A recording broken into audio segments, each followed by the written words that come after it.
Holler if you hear me, and welcome to tonight's edition of Art Uncensored. It is the top of the hour, 10 p.m. Eastern, and we are here and together since we completed our model of the USS Missouri. Now we're going to go on and do the other Xev. Yes, Little Miss Xev Bellringer from Lex. This being the replacement Xev, Xev with an X.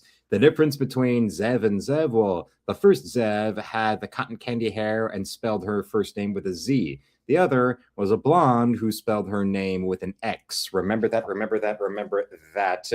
And you will not be mistaken when it comes to the show. And Lex was something that I was able to find the whole run, pirated up to YouTube. Somebody must have gone and done the DVDs, and ripped them up there. But also, it is available for free legally on YouTube, as well as being available for free through Amazon, as well as Tubi, if you have either the Roku channel or even, Plex. And no, even apparently the CW has their own streaming where you can go and get that for free. So yeah, there is nothing that is stopping you from being able to get this very, very unique science fiction show in your hands to be able to see without having to go and do any kind of huge spending on it, so that is most definitely something that, all right, what's stopping you? Nothing stopping you. Absolutely nothing. So yeah, say it again, y'all. Make that yours. Make it happen. Make it big. If you know whose house you win. Do you know whose house you win? Oh yeah, it's my house. The house of pain. You know whose house you win? Yeah, now you do. Now you do. All right. Remember that when you're in my motherfucking house. And yes, RJ, the weekend awaits. If you're in my motherfucking house, the house of motherfucking pain. And also with the upcoming arrival of that USS Missouri model kit, I actually do have the paints ready for it because, well, of course, the one of the things about battleships like that is that, yes, the gray of the plastic tends to also be the paint job of the ship itself. But of course, there are actual colors involved. And for like the main deck, as well as for, beneath it and everything, I do have actually paints for that I have and the brushes and all that I already have. Then I'm going to be using after assembling the model to then be able to go and paint the Ravel model that is coming this Monday. Because that Sunday is when we're going to be getting the tools, because my mom says that the tools are going to be arriving on Sunday, the toolkit, but then the actual model itself will be Monday, so I'll be getting ready for all of that. And we got Nick in the chat as well. Hello right there.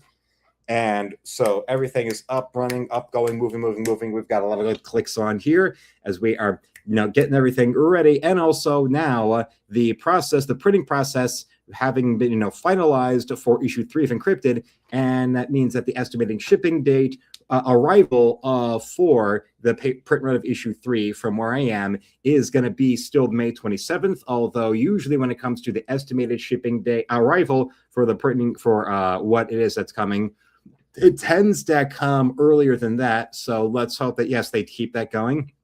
So, it arrives earlier so that then you can all get your issue 3 earlier. And that includes Mark, who messaged me earlier today about how he was officially given that early release from the hospital. So now he's with his parents up here in Michigan, I think up in although he's going to be, with them recovering, he still has regular work and other chemo rounds to do at U of M Hospital up there in Ann Arbor. And he also did provide a new address for that residence to go and mail issue 3 over there. So we've got that, because considering that when it comes to the two people who've got a subscription with autographed copies, we've got him right there, and also Weatherman, who has been completely radio silent for what almost feels like almost a month now. And I just hope that's something to do with his internet service and not some other severe medical emergency or anything like that. But, the way that, how these things spontaneously popping up in everybody else now can be very, very, I can understand not being a priority. I can understand being around here in the streams not being a priority. It's although it's still a strange feeling of, there's so many things would randomly go bad for me in the past, 15, 16 something years, an account of who my father was, that, now how completely actually calm and completely stable things like that have become now without him. Now it seems like, everybody else that is in my orbit here online has something going on with them. That's some kind of health problem or whatever. And I don't just mean a health problem like, they got high cholesterol. No, I mean like a form of leukemia that Mark has been dealing with. And Weatherman, knowing about his migraines and all that, it could be the concept that it's a matter of he had some severe, for all we know, he probably had some severe problem going on with his brain, some, episode or whatever, some neurological episode that's led to all these other things that have been happening that we've been completely out of the loop and not knowing about. And considering, he also was a regular there with Culture Casino's channel and all that, and that's a wide audience that has, an active Discord server and all of that outside of the channel. I haven't heard anything about where, from any of them, about where he's been going, if he's been going anywhere else, or is there something I'm just simply out of the loop of. But that's all that will be things to consider later on, things to have in the back of our mind, and of course, it would be, although the pipe dream would be that, Weatherman would just show back up in the chat and everything would be okay. And it turns out, oh no, wait, it was just a problem with my internet service that now is resolved. Now it's all fine. Now it's all working. So now I'm back here. And of course, he'll still be getting his, 2 copies because he went and got both subscriptions to Encrypted. So yes, issue 3 arrives. He'll be getting both of them.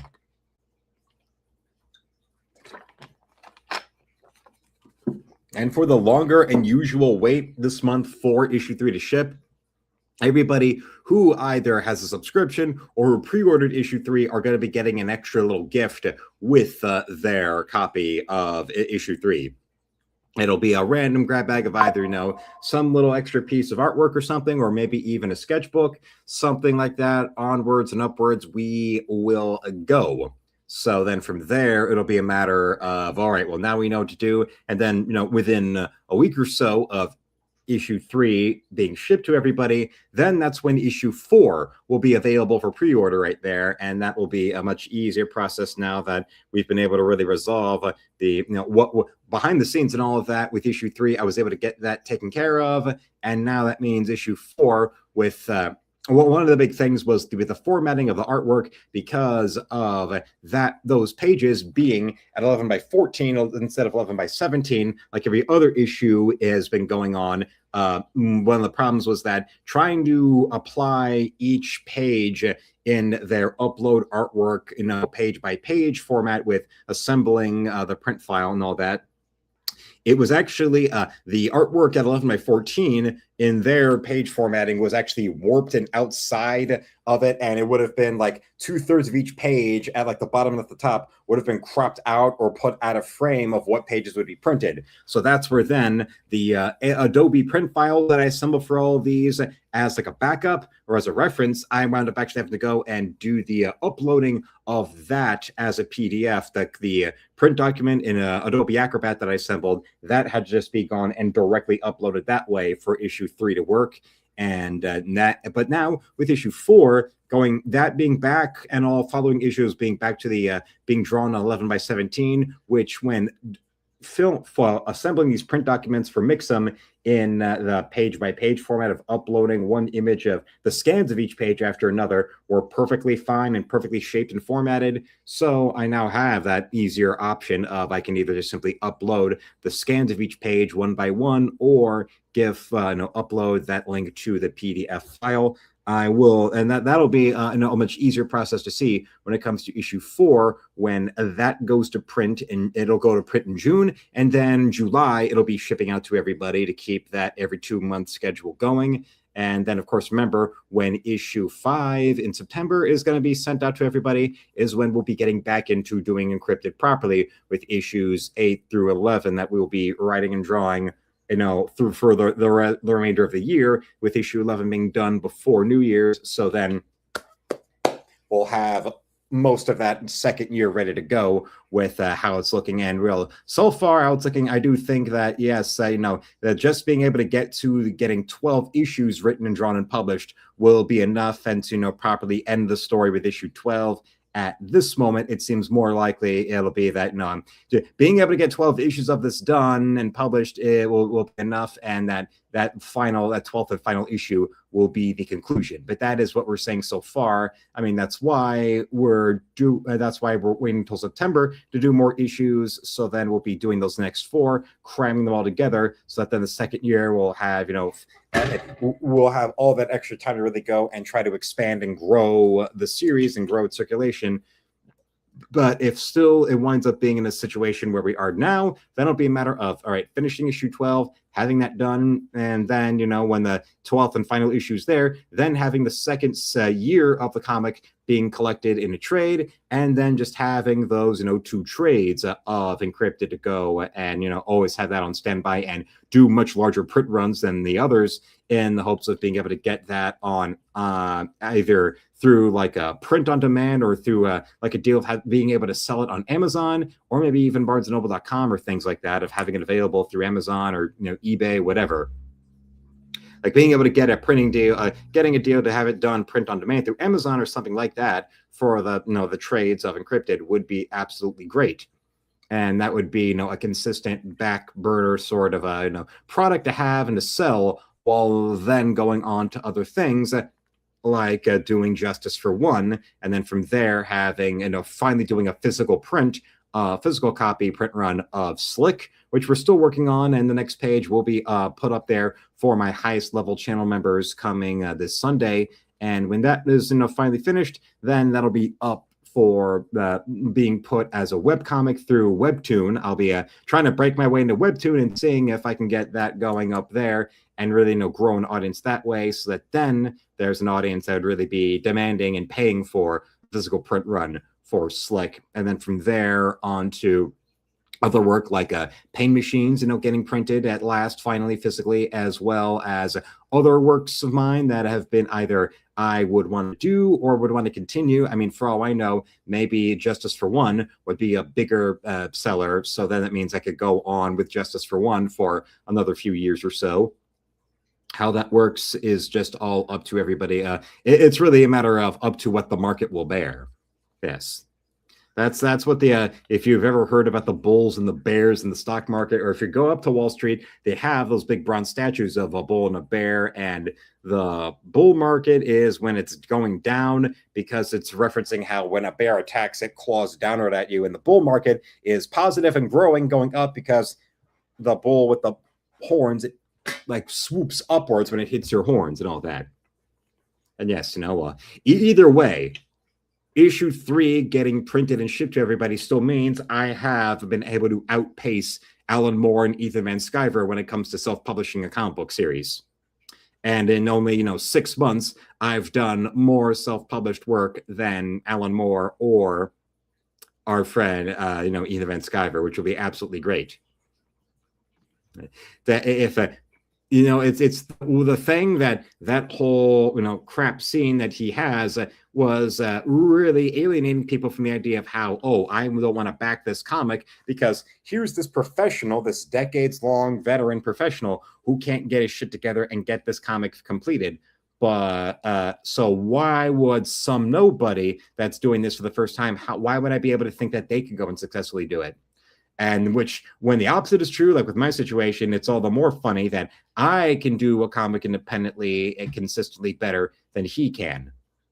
With this being literally the first thing of mine that's been, got the whole kit and caboodle of it's drawn, it's published, it's printed, and copyright and everything. That is something interesting worth drinking for. To mark on his continued recovery, so that eventually, by the time we get to next football season, he'll be past all this and he'll be ready to see the new coach coming in.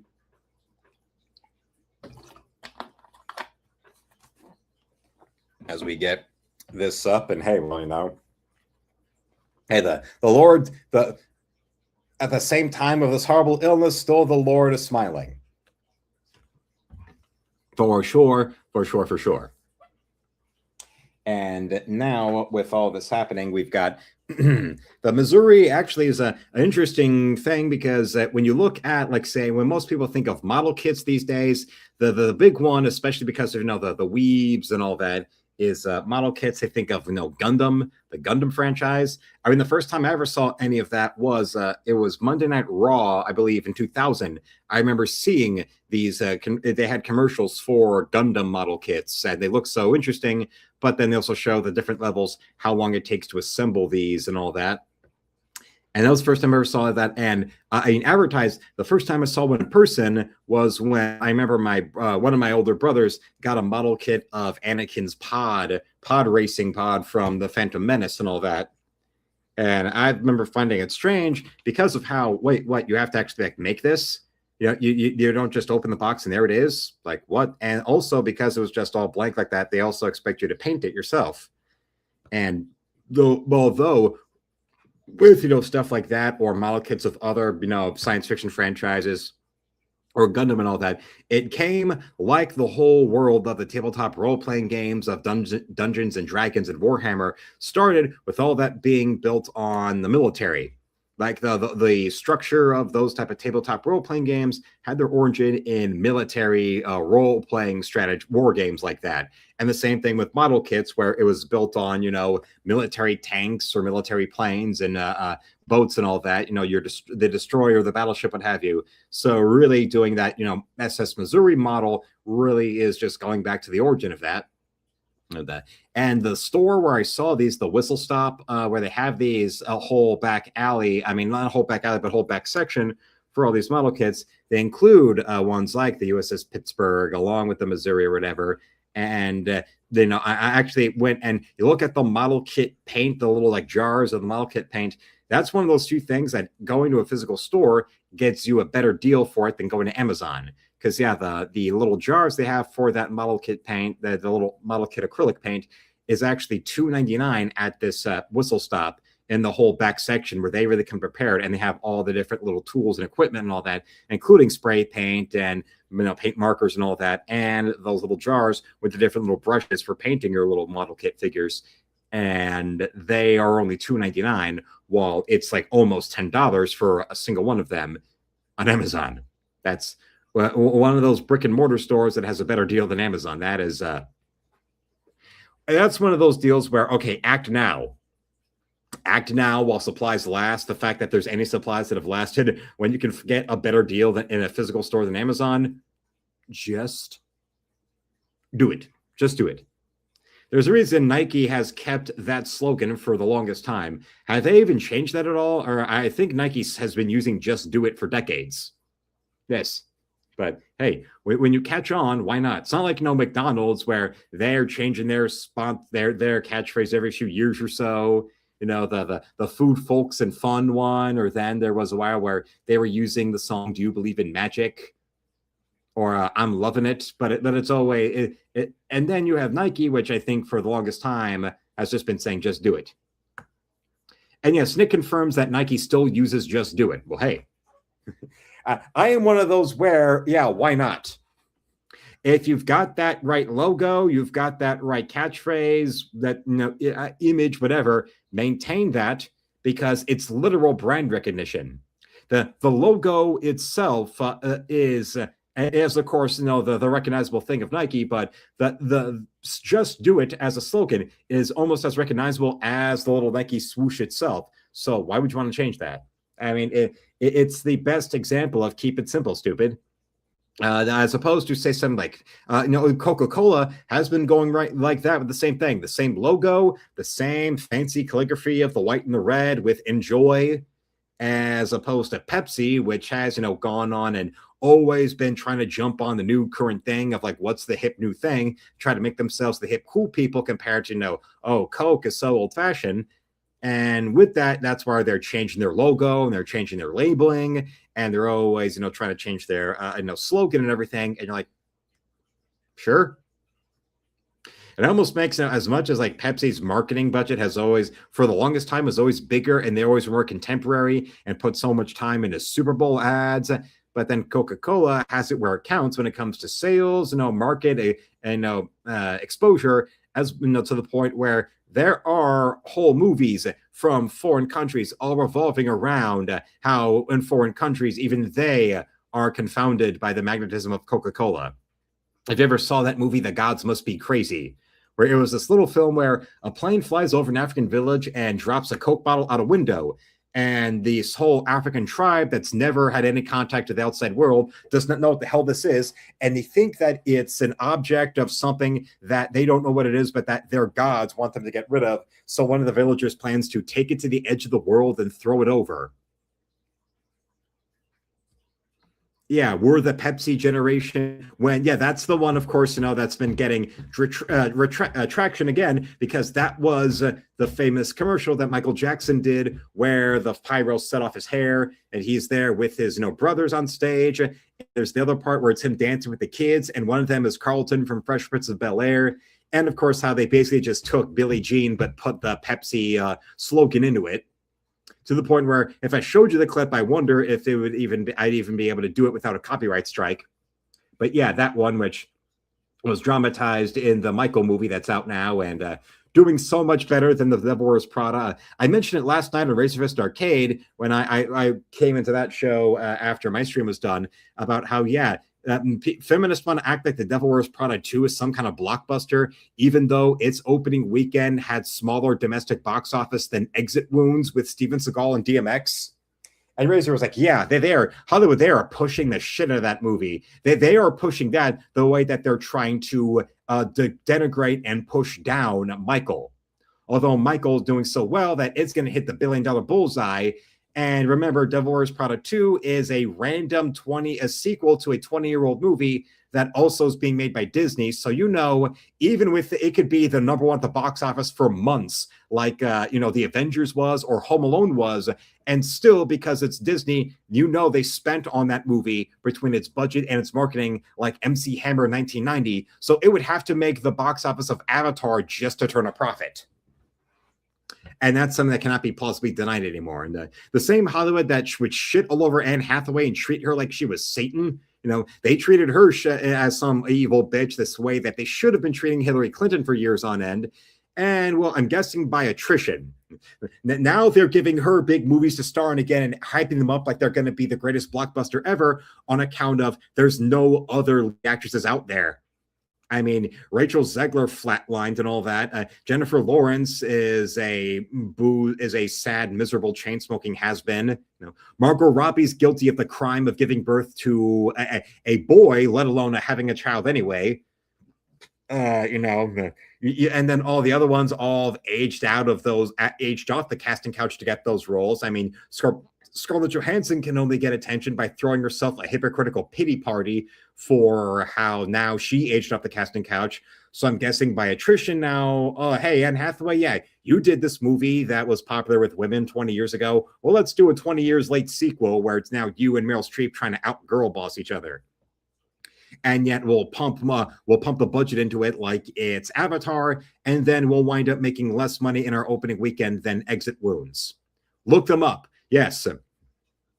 To the point where even go and you look back at when Exit Wounds first came out, the LA Times themselves ran an article about this being Steven Seagal's comeback, with it being the biggest opening weekend of his entire career, to the point where, yes, Exit Wounds beat even Under Siege in its opening weekend. Just saying. Bring up that statistic the next time that you see any idiot on BuzzFeed when I act like some movie that has the right actresses by attrition and the right politics. Fuck you people.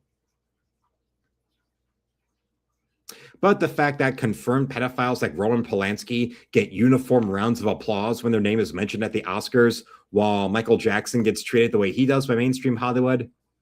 Remember, their frustrations or their failures are America's success, whether it's in politics with, defying all the political agendas of the Democratic Party, or at the box office with making Sound of Freedom one of the biggest budget to box office profit margins this side of the Blair Witch Project when that came out, or these huge success of The Passion of the Christ in the early 2000s, or now with the success of the Michael movie, showing that all of the AstroTurf bullshit about how Michael Jackson is dead, his reputation is destroyed. No. No. If Michael Jackson's reputation was so destroyed and that audiences didn't care about him anymore, well, then the movie would have made less money than Half Past Dead, the Seagal movie that was so bad and failed so badly that it's what led to him doing nothing but straight-to-video shit until he tried doing a reality show about pretending to be a cop, and then he shot a puppy. Yes, that's what led to the show. You know, that's what led to it getting canceled, was when he crashed one of those police tanks through the front door of somebody suspected for cockfighting. It turns out, no, they had suspicions of a guy may or may not have been seen at a cockfighting ring.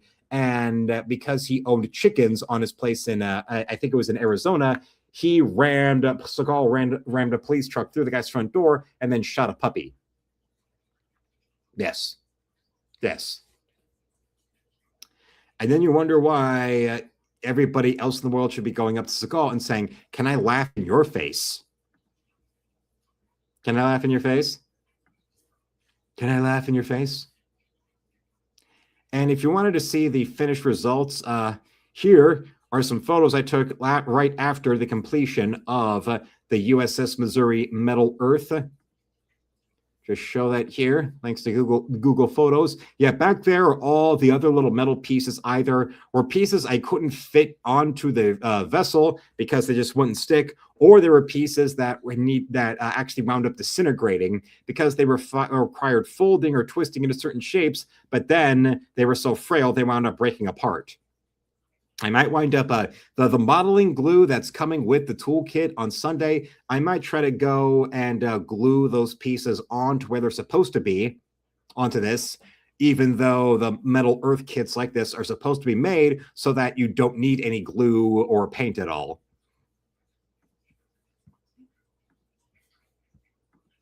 Here we go. America's mightiest battleship right here.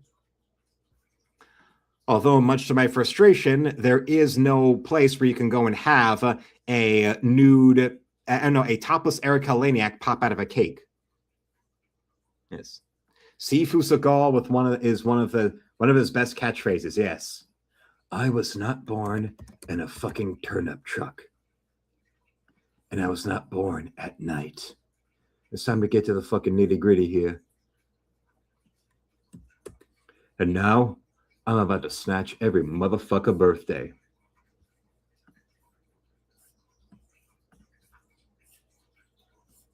Do you understand me? I said, do you understand me? Yes. It's time to get to the fucking nitty gritty here. Now you do. Yes, the giant claw.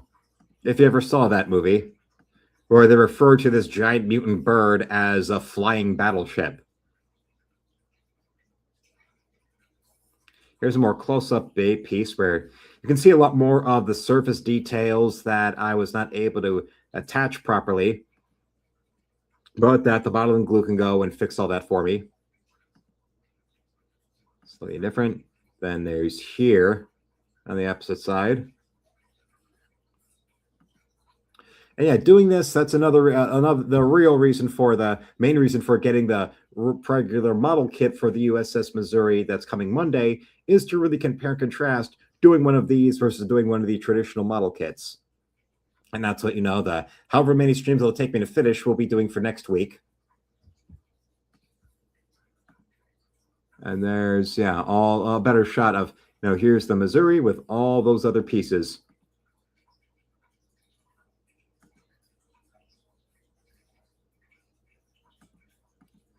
And let's look at a little bit of shorts before we get to the talent portion. Starting with something we haven't seen in a while, more of Craig Ferguson and his charm. Can Craig Ferguson's Scottish accent charm work on Peg Bundy right here?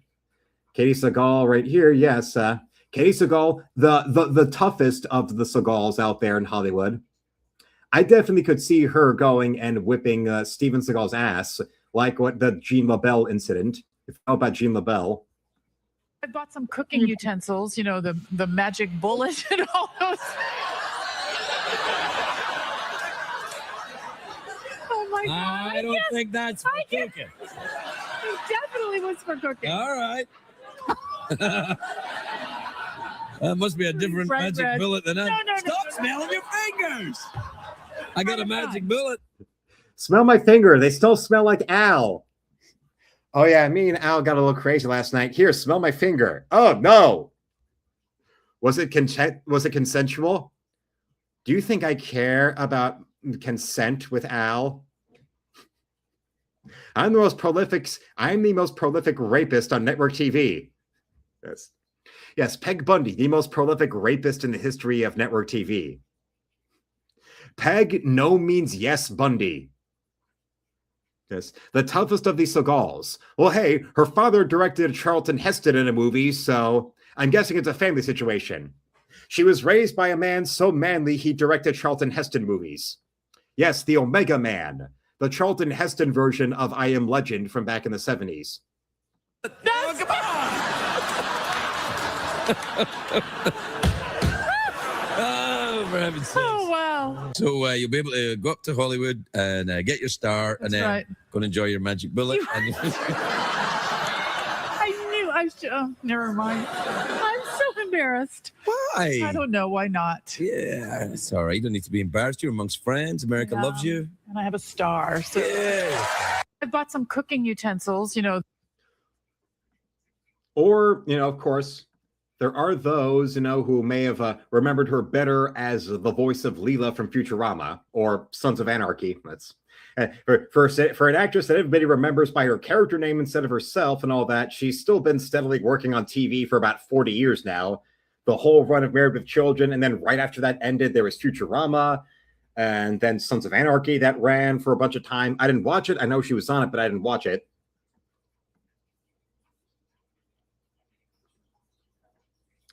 And let's see. Oh, and speaking of that, here's her on the Arsenio Hall show from back in the day. But speaking of Sifu Seagal, there is something involving Arsenio Hall I did see earlier that I thought you might like to see. This is Steven Seagal on the Arsenio Hall show promoting Out for Justice. That's the one where he has the Brooklyn accent. That's the one where on the set of that is where Steven Seagal apparently got choked out by Jean LaBelle. And in the movie, that's the one where Seagal has the fight with the random guy with the pool cues. And that random guy is Dan Inosanto, the man who taught Bruce Lee how to use nunchucks.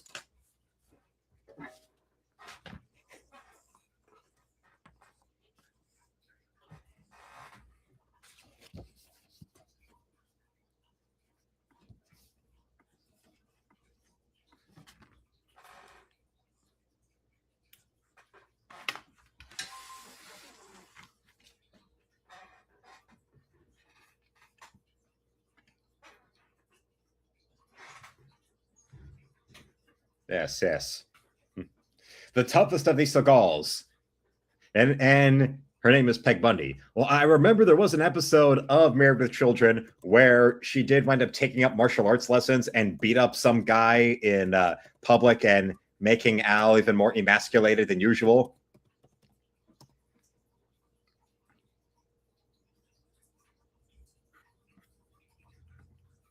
My first guest kicked, blasted, gouged, crushed, kicked some more, smashed, gouged, punched his way to stardom.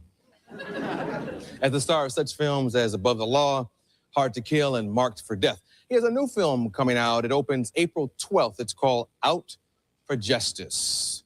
Please welcome Steven Seagal.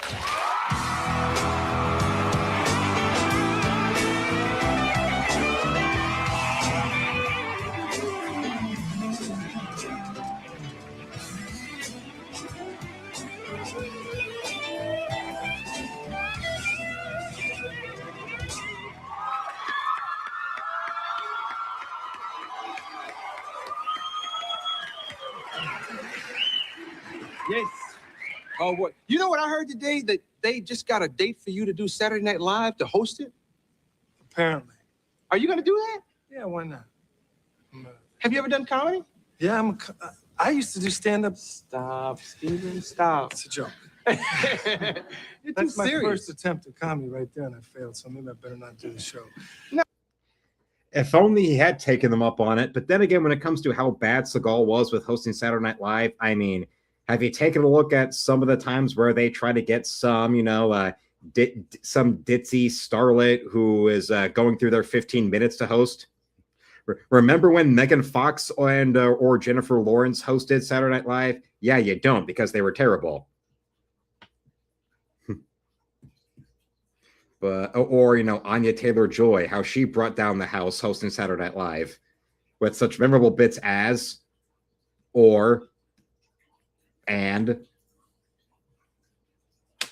Or even some of that's actually a lot more likable, like Jenna Ortega, who she hosted, and the most I've seen anybody show or talk about that was some Jeopardy bit where they had her doing Rogue cosplay, which I mean is nice because she does look cute. She looked cute in the Rogue costume they gave her. The store-bought Rogue costume they must have got from Spirit of Halloween. So now Spirit of Halloween online, they sell costumes for family video. Yes, the longest running video rental chain. It outlasted Blockbuster, and it was going and going, and I would see the family video locations all around here up until 2021, where they shut down because of the COVID lockdowns. It cost us family video. And now there's still now you can get family video clerk costumes at Spirit of Halloween. Maybe I do a thing where it's like a his and her situation where I'll have a girl with me at a Halloween party where I'll go as a family video clerk and she'll go as a Hooters girl, because I do think Spirit of Halloween sells those Hooters girl costumes, which are an American classic and should be beloved.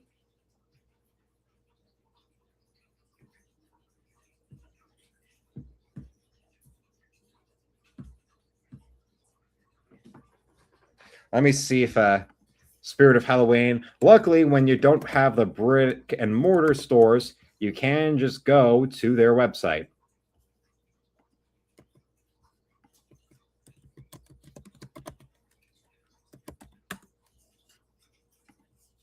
Hooters girl.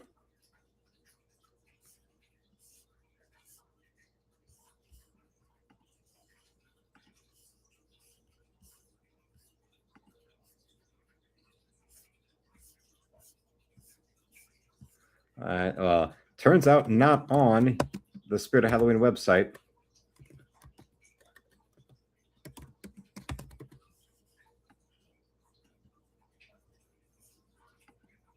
Okay, correction. I just was searching it wrong. Adult Hooters uniform costume is available through our friends at the Spirit of Halloween, although right now they're out of stock. So that means even when it's not the Halloween season coming up, there still must be, guys buying them for their girlfriends to wear. I know I would get that Hooters girl costume for any lady. If you have a sexy lady neighbor, go ahead and do it.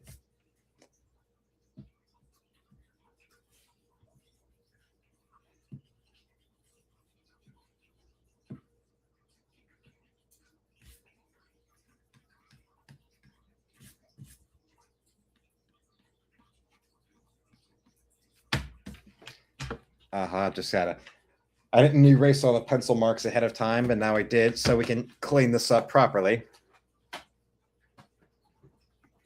No, I think you'll be fine, because you usually do anything you set your mind to, but you're just so intense. I can't see you with the church lady in a dojo. Well, I told them that they're gonna have to come up with some real intense for me, Yeah. Can you say on TV? Anyway, but you know what?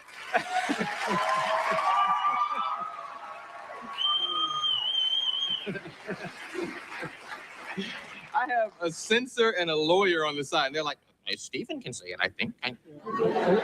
I see cue cards. Oh boy. What am I supposed to do now? Well, let's talk about your life. I was glad to see they responded so positively to you. As I've seen people do in public when we were at the premiere, because I've been worried. It's been Get Steven year or something. Let's start with the GQ article. What did you think of that? Well, I hated it. I hated it intensely. What mostly did you hate about it? Well, I think that, you get into situations where people who are trying to like make a shot somehow, take a shot to like get somewhere, at our expense, do that all the time. They've done it to you. They've done it to every star I know. And all I can say is, this guy is like a 5'2" fat little, male. And that's yeah. That's his shot at me. That's how he can beat me up, And, he misquoted all my friends and he was out to crucify me and he did. But all I can say, to that magazine is that if they keep doing that to stars, eventually they'll have male models on their cover because all of us are getting tired of it, Yeah. They call the article Black Belt White Lies. Yeah, I resent that, Why? Because, I don't understand why this person would say something like that. He misrepresented himself to all of us. When we had a talk earlier, you've had the same thing happen. Absolutely. I'm your fan, man. I love you, man. I want to do this good piece. And, I want to know what I lied about, See, I don't mind journalists saying things about me because they will. I don't mind that either. I just would like them to tell the truth. Exactly. And tell me about the things that he said. What white lies did he tell? Well, first of all, all of the people that he quoted from Jerry Orbach to everybody else in the article, they're friends of mine who have a lot of really nice things to say about me, who like me a lot. And they were all really livid that they were misquoted.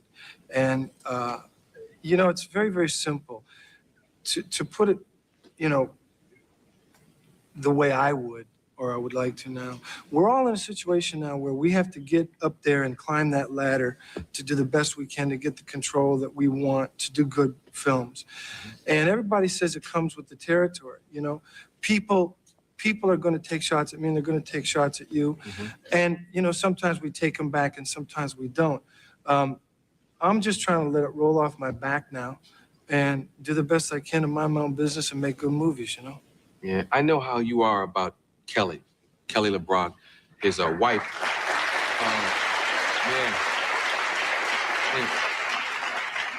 I know how you get about her. Does it bother you even more when she's lied on, or was she lied on? Because, well, first of all, there was something, they described something about in relationship to Kelly and the baby or something being there. Yeah, I asked y'all, would a man refer to a baby crying as a baby squalling with the smell of diapers? Is that a man to you?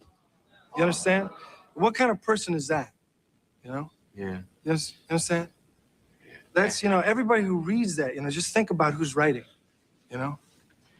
He also mentioned something about Kelly's first date with you, saying, I guess he quoted her as saying you were like an alien. Which I can understand, because you're acting like an alien right now. But no, I'm just kidding. No, did she say that? What are you laughing at, man? Hey.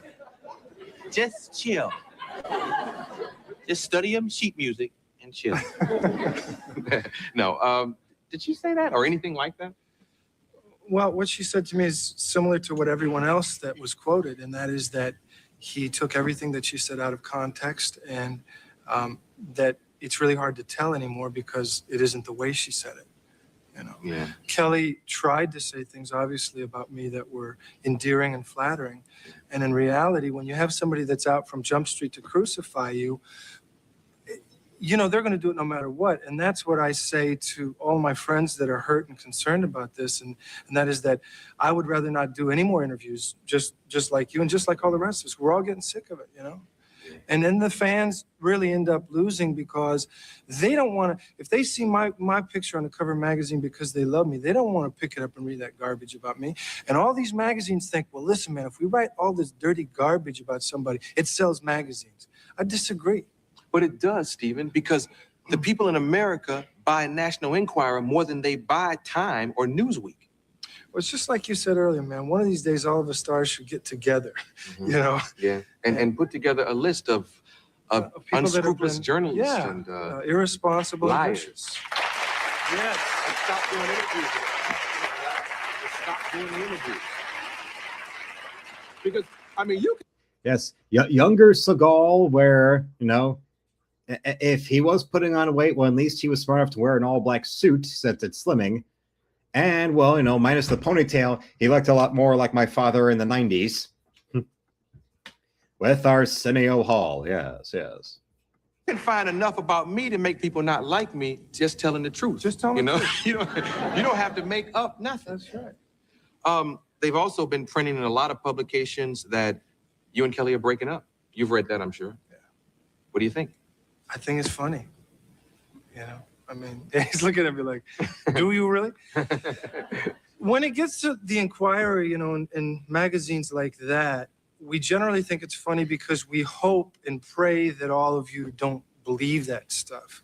When it gets to the more shiny magazines with the more expensive covers, when they start acting like the cheaper tabloids, it's a little more disturbing because we're, of course, worried that nobody's, you know, going to think that they would act as irresponsible as the cheaper tabloids. You wouldn't even let Kelly travel in the rain the other night. I mean, you're so in love and protected. You're such a wuss.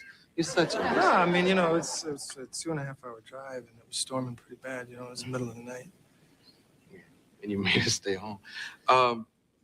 Let's take a commercial and come back and talk about the movie. Something easier. Okay, we'll be right back with Steve. You've done movies entitled Above the Law, Hard to Kill, Marked for Death. When are you gonna do a forward movie? Well, in this movie, that title wasn't a title that I was fond of. And I can remember sort of trying to lobby my title with Warner Brothers, and they felt that title was better for them. What was your title? The Price of Our Blood, which is a sort of a more mafia title. Yeah, because I'm tired of these 3-word I am too, titles. but You can at least call it Out for Justice Man. Well, then came Under Siege, which was, you know, his first 2-word title and his biggest hit. The secret to the Steven Seagal formula was a 3-word title, although his biggest hits were 2-word titles. Exit Wounds and Under Siege, box office wise. yeah.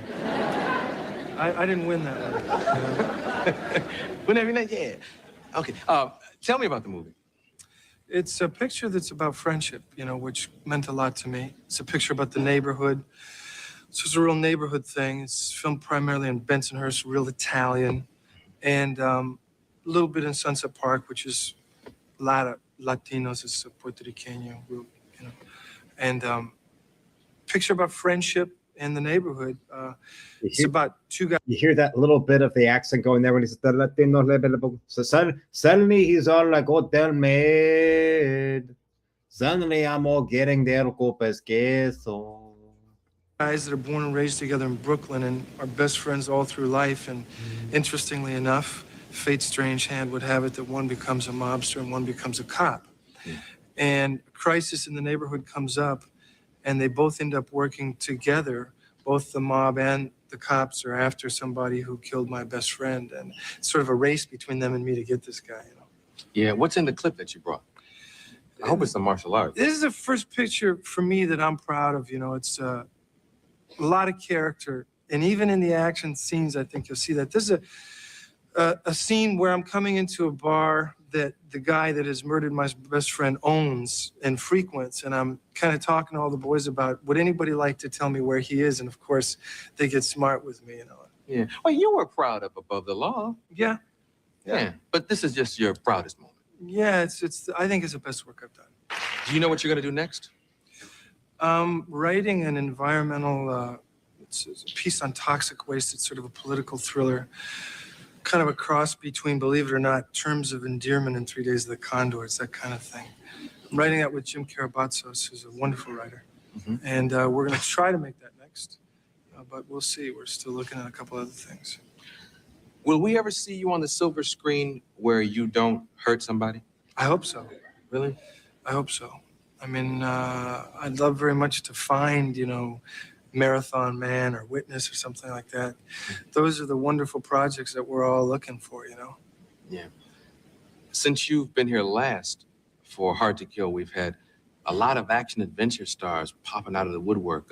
Do you go watch the other guys? What do you think of Jeff Speakman or Van Damme? Do you know Van Damme? No. You've heard of him? Let's start with him, Steven. What do you think of his work as a martial artist first? Can we change the subject? Well, I mean, because like you guys go back to the martial arts world before you were movie stars, right? I mean, he was like a champion somewhere, and right? I mean, you. Well, I mean, I just promised all my mentors that I was going to be a good boy. Mhm. I think that that's a matter of opinion, that he was a champion anywhere. You know?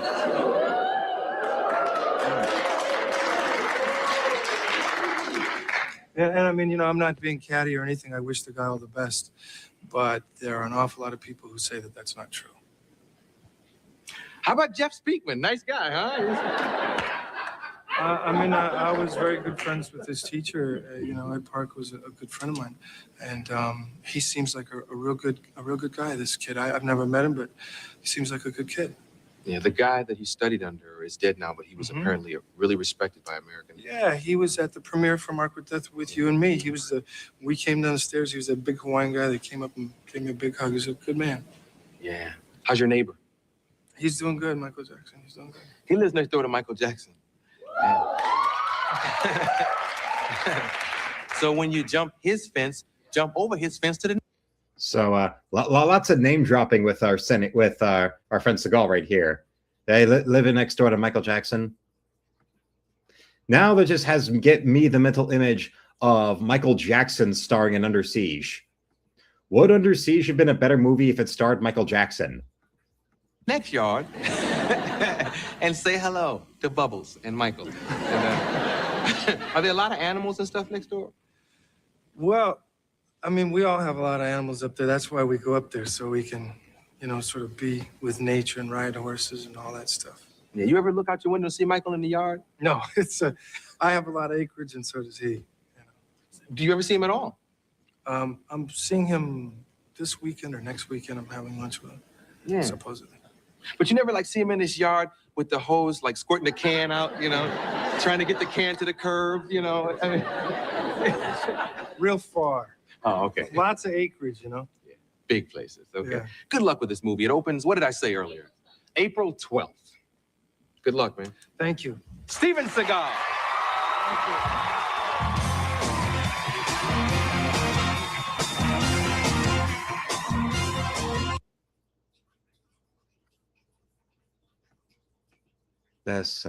Yes.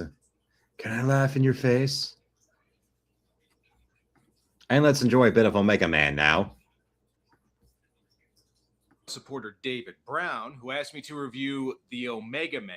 Oh, hey, a movie people might have actually heard of, or at least seen referenced in other things, which is better than a lot of movies I do on this show.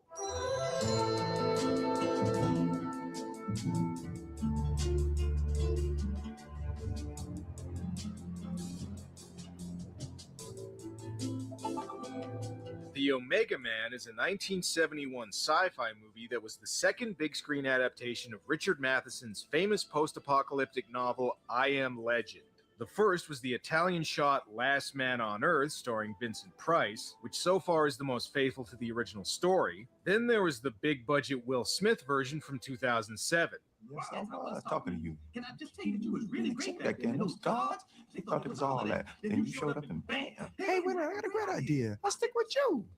Yeah. But despite being sandwiched in between, The Omega Man is arguably the most famous and beloved adaptation, even if it's the one that deviates from the book the most. It was directed by Boris Segal, who mainly had a background in television, and he's also the father of Katie Segal, so maybe this movie will be about the last man on Earth. Yes. Now imagine Charlton Heston there with Peg Bundy, and there he is trying to avoid getting raped by his wife. Oh, Al, get your stinking paws off me, you damn dirty ape. No means no. trying to survive while also avoiding having sex with his wife. You know, for a post-apocalyptic movie, the opening is pretty mellow. It's just Charlton Heston driving around listening to music.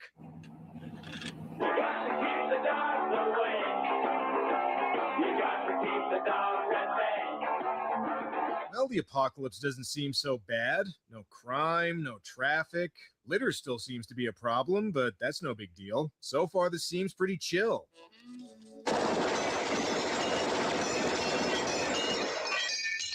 Okay, good to know Charlton Heston still has his NRA membership after the apocalypse. Thank you. Thank you. Thank you. That was the easiest joke I wrote for this video. And even though I said there's no traffic on these streets, Chuck still somehow gets into an accident. Hey, watch where you're going, you dead asshole. The way Chuck's dressed, I can't tell if he's about to go on safari or direct a porn. Preferably not one involving animals. I gotta admit, these early scenes of Charlton Heston wandering through an abandoned Los Angeles are pretty moody and effective. Although in high-def versions of the movie, you can see a few cars going by in the background. Speaking of which, time for Chuck to get some new wheels.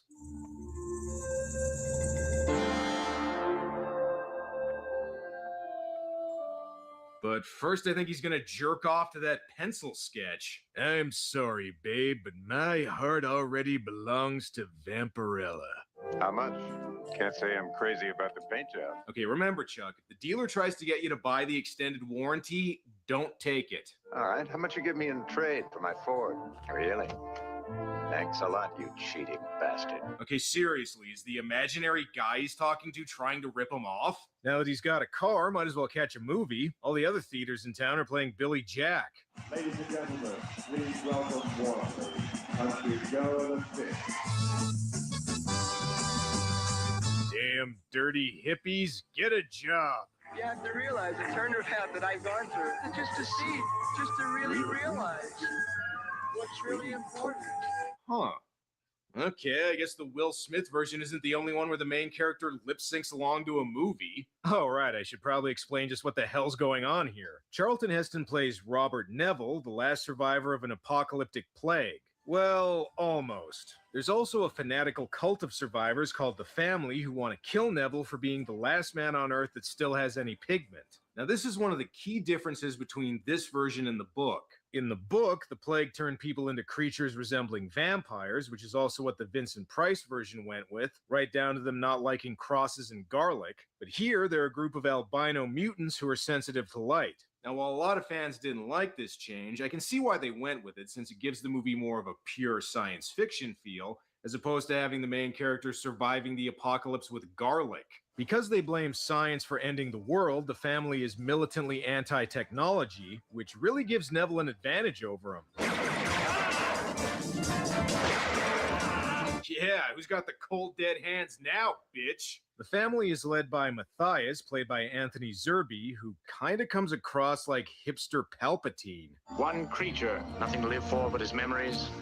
Nothing to live with but his gadgets, his cars, his guns, gimmicks. You know, between the hoods, the sunglasses, and the anti-technology stance, the Family are like a bunch of mutant Unabombers. Oh, and in case you didn't know, this movie was made in 1971. And yet the whole family can't bring him down out of that Monkey paradise, brother. I tell you that Robert Neville is one jive-ass turkey. You dig? Even though the Family wants to kill him, they'll have a hard time getting through Neville's security system. Hi, big brother. How's your ass? Just put on Planet of the Apes and see for yourself, Chuck. Look. Yes. The G-rated Planet of the Apes, where the world gets to see the ass of Charlton Heston. Remember that, it's rated G, and you see a man's ass. Dude, I know there's not really anyone else around, but you could still put a shirt on. Another interesting thing about this version... When you've got a body like this, you don't need to wear a shirt, damn it. In most movies from this time, the apocalypse was the result of war between the US and the Soviet Union, but here it's the result of a war between the Soviet Union and China. And if that sounds far-fetched to anybody, that actually almost happened a couple years before the movie came out. The two sides eventually resorted to biological warfare, which spread across the world, wiping out civilization. So between this movie and Johnny Mnemonic, that's two movies I've done in a row involving a futuristic disease. Hopefully this video doesn't get flagged. Whoa, whoa, whoa, whoa, I'm just talking about a movie. I'm just talking about a movie. Be cool. Just be cool. There you go. That's it. That's it. It's close. If you didn't get turned into an albino mutant, the disease apparently caused people to die in bored O-face. Neville was a scientist working on a vaccine to cure the disease, and I just said the word vaccine, okay? Piss off. Unfortunately, before he's able to mass produce a cure, he takes a disastrous helicopter ride that, judging by this reflection, never left the ground. And do you want to know why Neville was the only one tough enough to survive the apocalypse?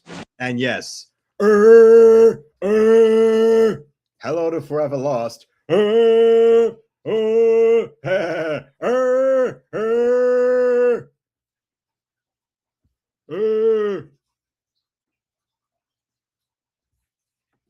Because it's fun. It's fun, isn't it?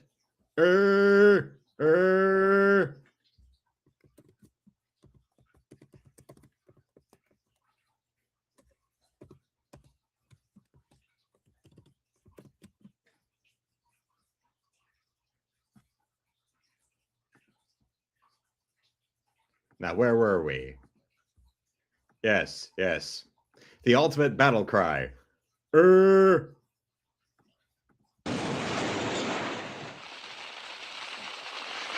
He somehow survived that. Don't worry, Neville. A quick cherry Kool-Aid injection should fix you right up. Meanwhile, back in the present, or future, or past in my case, whatever, the family tries assaulting Neville's apartment with a catapult while he's busy, cosplaying as Austin Powers? Let me ask you something.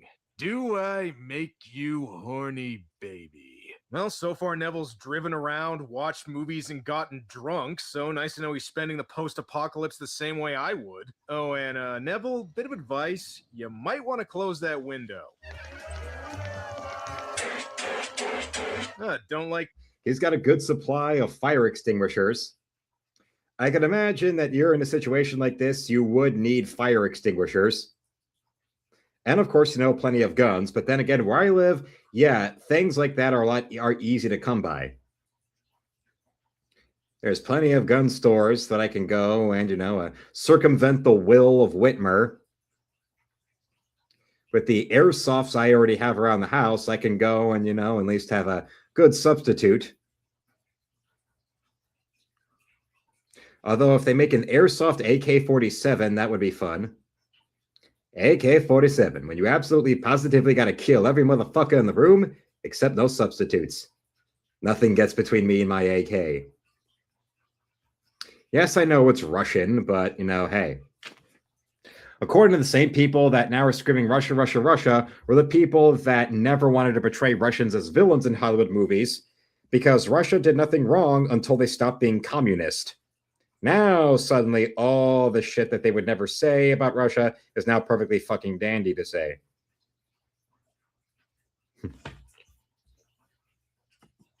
And New York City, not the case. It's hard as hell to get guns, yes.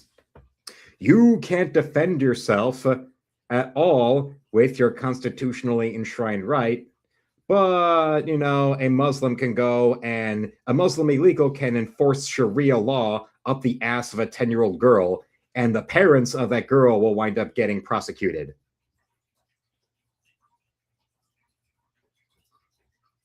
Now, that sort of insane shit that happened that became, headline news with Gavin Newsom being mayor of San Francisco, where, convicted pedophile rapes another child and is shot. The parents are put on trial for murder. And they wind up getting double life sentences. And their child winds up, in custody of someone else that's on the sex offender registry. which of course, the psycho activist judge did on purpose because they really just want children to be butt fucked that much. And then you wonder why Kyle Rittenhouse lives rent-free in the minds of so many left-wing activists. Because someone like Kyle Rittenhouse, between a child they would like to rape defending themselves successfully, and also him having access to the Second Amendment, is the worst nightmare of people like Vito Gesualdi. That last shot of Joe Pesci in Goodfellas where he's just shooting at the camera, picture that, but if you used AI to make it Kyle Rittenhouse, that is what Vosh and Mr. Girls and, and people like Mark Ruffalo on Twitter, what they see in their nightmares. Or, of course, Charlton Heston right here. Technology, huh? Well, then you're really not going to like this. Technology, our one weakness. Considering Neville only has a bust of Caesar to talk to, I wonder what his conversation's like. Balls. Charlton Heston just said balls. I don't know why I think that's so funny, but I do. If you're wondering why Neville doesn't just eliminate the family while they're asleep during the day, it's because he doesn't know where the hell they are. I could just find the nest.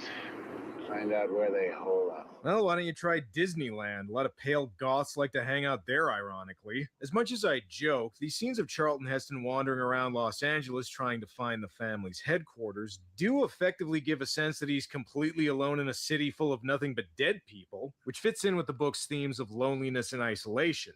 Found another one. One of Matthias's group. Dead of plague.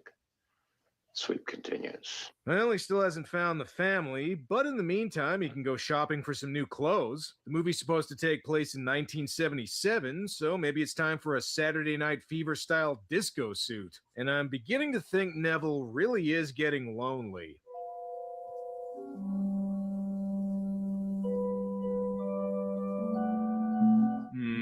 He's gonna try and fuck that mannequin, isn't he? Before he's able to do that, though, he's interrupted by somebody. Oh my god. The disease has even made mannequins come to life. Hey! Come back! Come back! You know, dude, she might be more willing to talk to you if you weren't chasing after her shirtless carrying a gun. Well, great job, Neville. You somehow managed to lose the girl and your shirt again. Start a trip to the Laughing Academy? Hey, come on, Chuck. We already know you got your PhD at the Laughing Academy.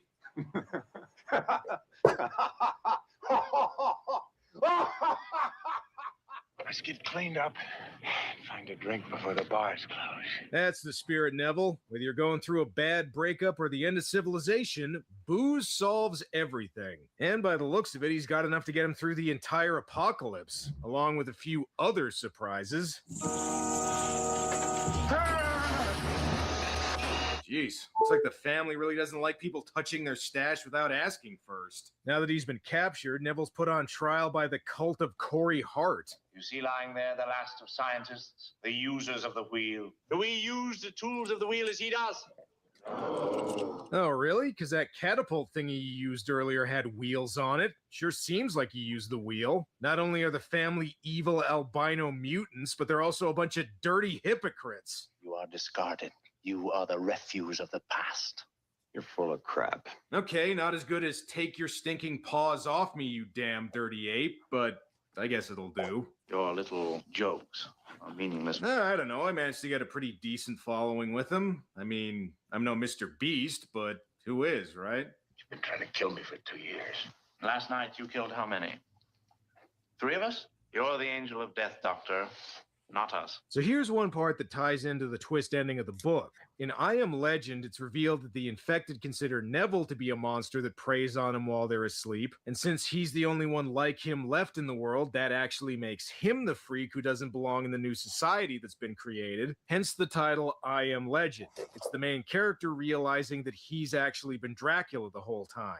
And aside from that one line from Matthias, they don't really touch on it, despite it being one of the most memorable parts of the book, but At least they sort of acknowledge it here. You know, instead of a trial, it looks like Neville's being initiated into a really serious and exclusive D&D group. So what are they going to do to him? We mean to cancel the world you civilized people made. Damn, even when there's no social media, cancel culture's still a problem. Here's your sentence, Neville. First, they're going to dress you up like KKK Pinocchio. Then you're going to be burned at the stake. Or wheel. Whatever, close enough. Luckily for Neville, looks like the Dodgers have a game that night. Oh, my mistake. He's actually being saved by, the hippie version of Finletter from Attack of the Killer Tomatoes? And TNT Jackson's there too, so I guess he's just being rescued by the 70s. Get up against the wall, you mother. Don't turn, just stand. When I want you to turn, I'll turn you on or off, up or around, I'll turn you. Now cool it. Yeah, okay, I get it. This movie was made in the early 70s. My name's Robert. Your name's Mud. That's for Solar Crisis, you piece of shit. Well, now that I've given you a severe head injury, how about you drive us on out of here? And if you just have to play James Bond, I'll bust your ass. Nah, don't worry. Charlton Heston's never gonna play James Bond. Although, he probably could have been a pretty good Bond villain. And listen, movie, having a guy drive a motorcycle through a stadium full of torch-wielding mutant cultists is pretty cool, but there is nothing that'll ever top that one scene from Demons. Also, if Chuck's supposed to be the one driving, then just who the hell is this guy? Well, it's the 70s, so might as well act... Well, if you like that, well then, here's what it is I'm referencing. What we're drawing tonight and what our little lady right here looks like. Yes. German Kylie Minogue in space. Yes, and there's more where that came from when it comes to Heston. Act like Evil Knievel. Man, if the family didn't have that stupid anti-technology rule, they could probably go after him right now. Do we use the tools of the wheel as he does? Well, you should probably at least consider it. Anyway, the girl's name is Lisa, who leads Neville to a group of survivors hiding in the Hollywood Hills, most of whom are children. Oh my God. It's people. It's people. Oh, and the guy who hates wearing shirts almost as much as Neville is named Dutch. I was a med school senior when they scratched the world. As a matter of fact, I was going to apply to BioWar Labs for my postdoc, but the next turn never came. Yeah, everybody knows you were a roadie for Deep Purple before the apocalypse, Dutch. And if you were wondering if this part was going to offer some commentary on the youth counterculture of the time... I mean, some of the younger people have a kind of resistance. I don't know, we just pulled out. Your generation doesn't understand, man. Like, they're too hung up on old ways of being infected with bioweapons. Contemporize, man. Make no mistake, though, even though they're not like the family, they're still infected. And some of them, like Lisa's brother Richie, are starting to turn. How about Richie? Well, he's past the thriller stage, but if we hurry, we might be able to stop him from going full dangerous. Because he's immune, Neville thinks he can make a serum from his own blood that'll cure the disease. Couldn't you reconstitute the vaccine? Dude, shut up. Stop saying the V word. You're gonna get me in trouble. Besides, that won't work. Neville even tried body slamming one of the family into an entire table full of drugs, and it had no effect. He damn near killed me. And then he died very badly himself. Mainly because I killed him. If Neville wants to create a serum, he's going to need to do a lot of sciencey stuff involving beakers and test tubes and whatever. But first, Neville's got to introduce himself to all the other survivors. Are you God? No, he's Moses, you dumb shit. Neville might want to hurry up with that serum. Richie seems to be getting worse. He's starting to think Arcade Fire and ugly sweater parties are cool. In the meantime, though, maybe Neville and Lisa can spend some quality time together. Neville even made sure to stock up on J and B. Your move. I just made my move. Hey, I think Neville might be starting to fall for the first woman he's seen in 2 years. Damn, should have used that "do I make you horny" line here. Oh well, I guess dressing like thrift store Hugh Hefner will do the trick. What you thinking? I'm thinking my name is Chuck, and I'm here to... Well, you can probably guess the rest. Family. Oh, great. Not only does the family hate technology, but they're a bunch of player haters, too. Even if the family cuts the power, the mood lighting looks like it's still holding up. And hey, looks like one of the family members finally figured out that technology is actually useful, especially if you're trying to kill somebody. One thing though, if you're gonna go gun to gun with Charlton Heston, you're probably not gonna win.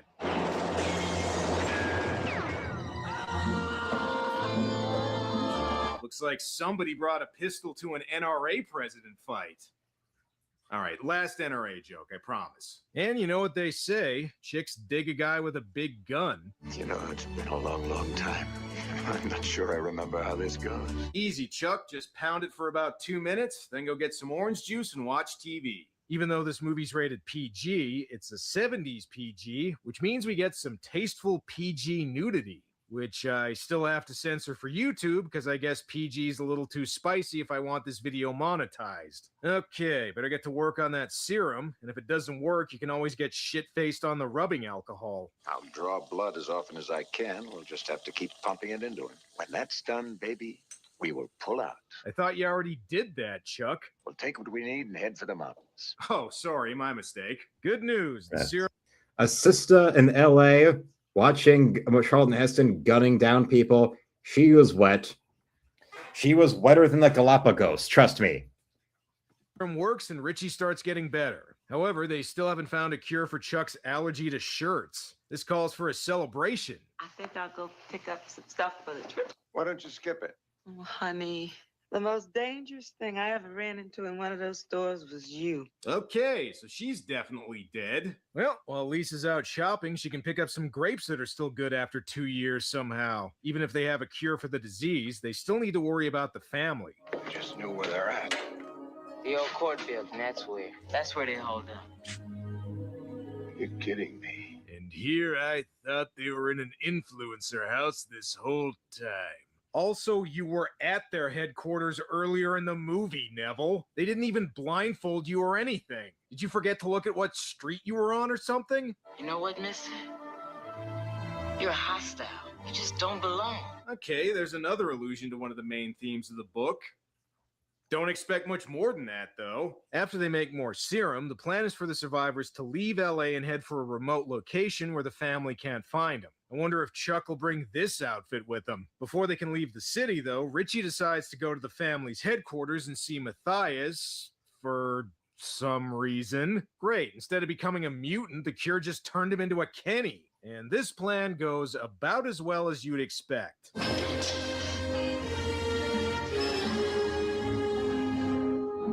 Okay, you know what, Richie? Other than completely fucking things up for your friends, what exactly was your plan here? Well, Richard, why are you here? That's what I want to know. Richie says Neville's serum can make the family normal again, but big surprise, turns out the fanatical mutant cultists are a little unreasonable. I think Neville might come out tonight.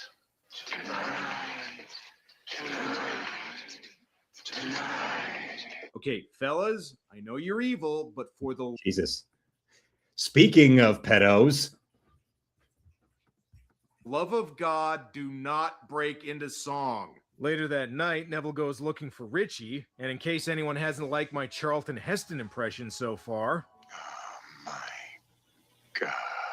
See? He does say that. Oh, great. Richie got cured of the disease only to die from being a fucking idiot. You know, Neville, now that you know where the family lives, maybe you should just kill him once and for all. For even more bad news, during her shopping spree, Lisa went from Pam Grier straight to Phil Spector. What's weird about this is that as soon as Lisa turns, she also instantly becomes one of Matthias's followers. And if you don't believe me...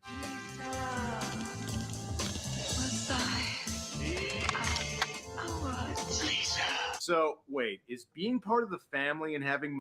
Yes. Yes, it is. Just get Scarlett Johansson under some regression hypnosis and ask her about what it was like being 11 on the set of North with Rob Reiner. Matthias as a leader just a natural part of getting the disease? At first I thought Matthias was just a natural leader who was able to rally and manipulate the mutated survivors into obeying him, since they were vulnerable and desperate for something to believe in after the apocalypse. But nope, turns out following him is just one of the symptoms. Wow, Matthias is really lucky the Chinese or the Soviets or whoever's responsible built that in as part of their bioweapon. They must have really been fans of his news program. And now that the family's made their way into Neville's apartment, they're going to destroy the thing he loves the most. That's right, his booze. How is Neville gonna get out of this one?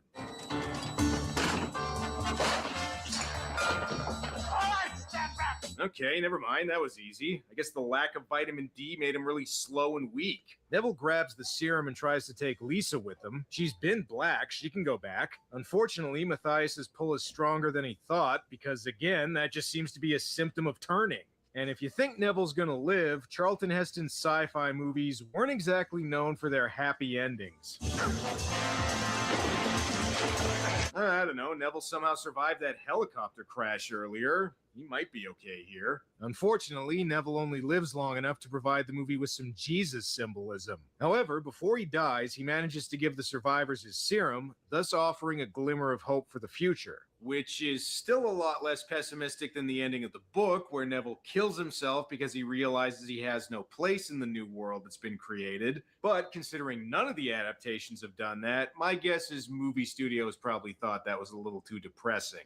In the book, I Am Legend was also the last line of the story, so should this version end with Charlton Heston saying, I am Omega? Oh, wait, never mind. That's a way worse adaptation of the book. Although it has cult status now, the Omega Man initially got a more mixed reception, with fans of the book not liking all the changes to the story. Richard Matheson was also quoted as saying the film was so different from his novel it didn't even bother him, which I guess you could take as kind of an endorsement. In the years since, though, it's managed to carve out a small place in pop culture, being referenced in things like The Simpsons and Strange Brew, and Tim Burton even named it as one of his favorite movies of all time. So is this the best adaptation of I Am Legend?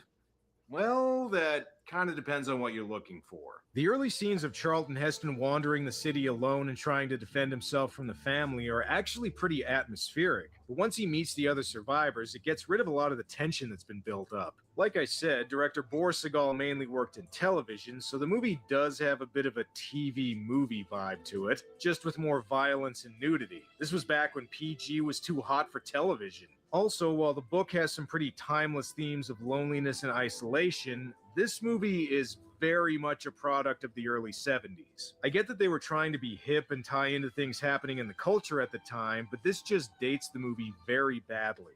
The interracial romance between Charlton Heston and Rosalind Cash was pretty ballsy for the time, though. I'll give it that. Charlton Heston does the square-jawed hero thing he does so well, and Anthony Zerbe is an effective villain. So it does have some good things going for it, and I can see why it's gotten a following over the years. But to me, there still hasn't been a truly definitive adaptation of the book. Well, I made it to the end of the movie. Hopefully all that plague talk doesn't cause YouTube to slap this video with a warning. Although, let's be honest, if they did, that would be kind of funny. Well, that's all for...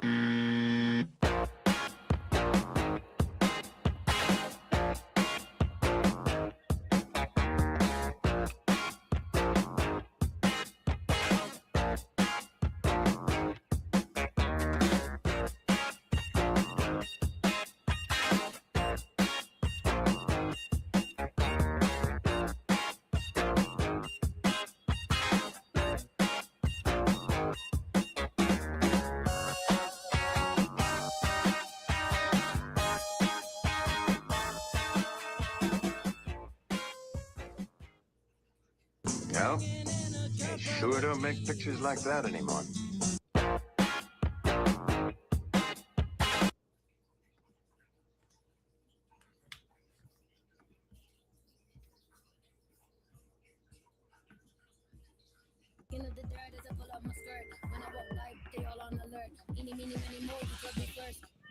Left foot, right foot, left foot, right foot. Jaywalk. Jaywalk. Nueva York.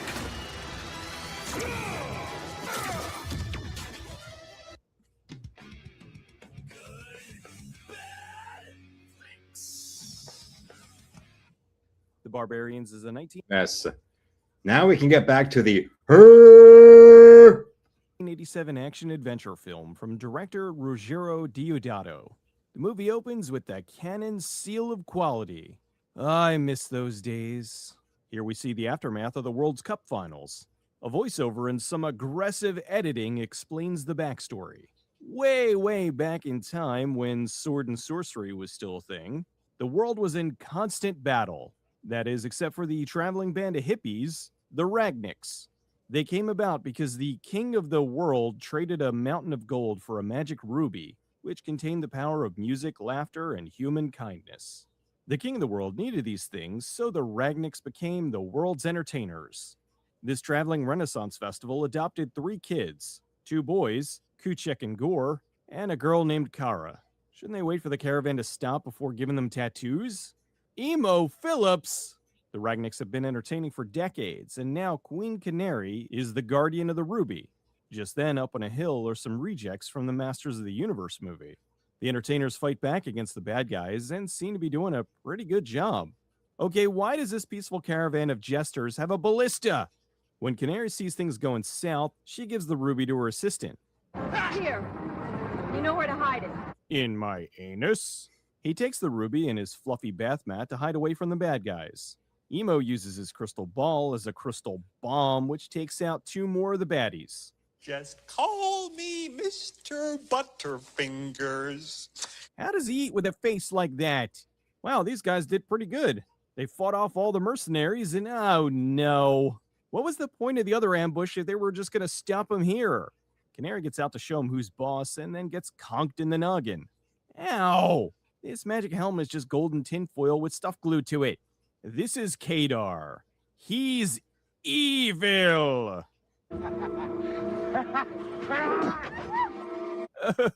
Oh, we have fun. He taunts the group for a bit and eventually stabs one of them. Kuchek and Gore attack Kadar, biting off 2 of his fingers. Canary swears loyalty to Kadar, as long as he doesn't kill the kids. So Kadar makes an oath that I'm sure he won't manipulate like a monkey's paw. As long as I live, these 2 will never die by my hand or by the hands of my men. That night, they return to Detroit with Canary, the orphans, and most of the women.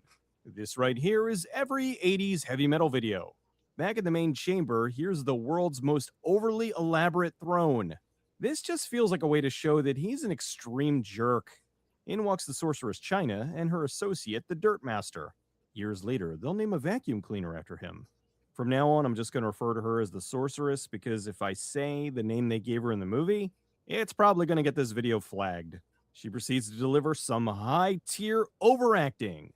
These fingers must be burnt, and the ashes scattered. The sorceress burns the fingers and throws the ashes at the kids, then does a strong display of jazz hands. This coats the kids in silly string. The Dirt Master separates the 2 and trains them to be gladiators. Every day they're beaten by guys wearing black and gold helmets. They were being trained to hate whoever wore those helmets. Years later, they're oiled up and lifting heavy things. For the ladies. And some of the men. Kadar likes to surround himself with women with very flat butts. Canary in a cage. Oh, this movie. It's just a bit on the nose. He tries to win over Canary with bling, but she has no interest. Why do you do this to me? What a wicked game you play, to make me feel this way. Come on, dear, back in your cage. Kuchek and Gore get suited up for battle. They, of course, don't know they'll be fighting each other and not whoever was torturing them. Interesting that even though they grew up apart, they still developed the exact same physique. Hey, they trimmed that stuff off this guy's face. The 2 get into battle in the smallest arena ever, the Hallway of Doom. The 2 fight for a while and... yeah, he kind of deserved that. The 2 take off their masks and aren't too bright. Gore, you bloody idiot! It's me, Kuchek, your brother! They see Canary is still alive, so they immediately figure out a way to escape so they can save her. Security around here stinks. The duo ride past the floating Snake Mountain and head into the woods where they hide. While there, they run into Ismene, who says something that these 2 have heard many times. Look at the size of you 2. She asks them to set her free, and they walk away. They conveniently find the old caravan ruins.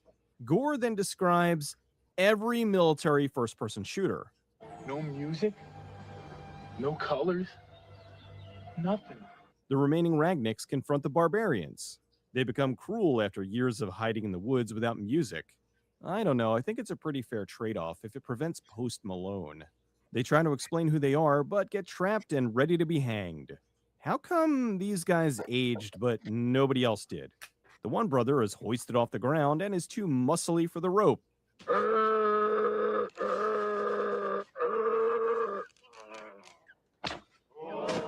other one just breaks the tree. These are two gigantic doofuses, aren't they? The Ragniks see they have the mark of the open road, which means they are who they say. They could have checked that first. I guess the wardrobe budget ran out because these two are just wearing bikinis. They tell the leader they need to rescue Canary. It's no use. Oh no!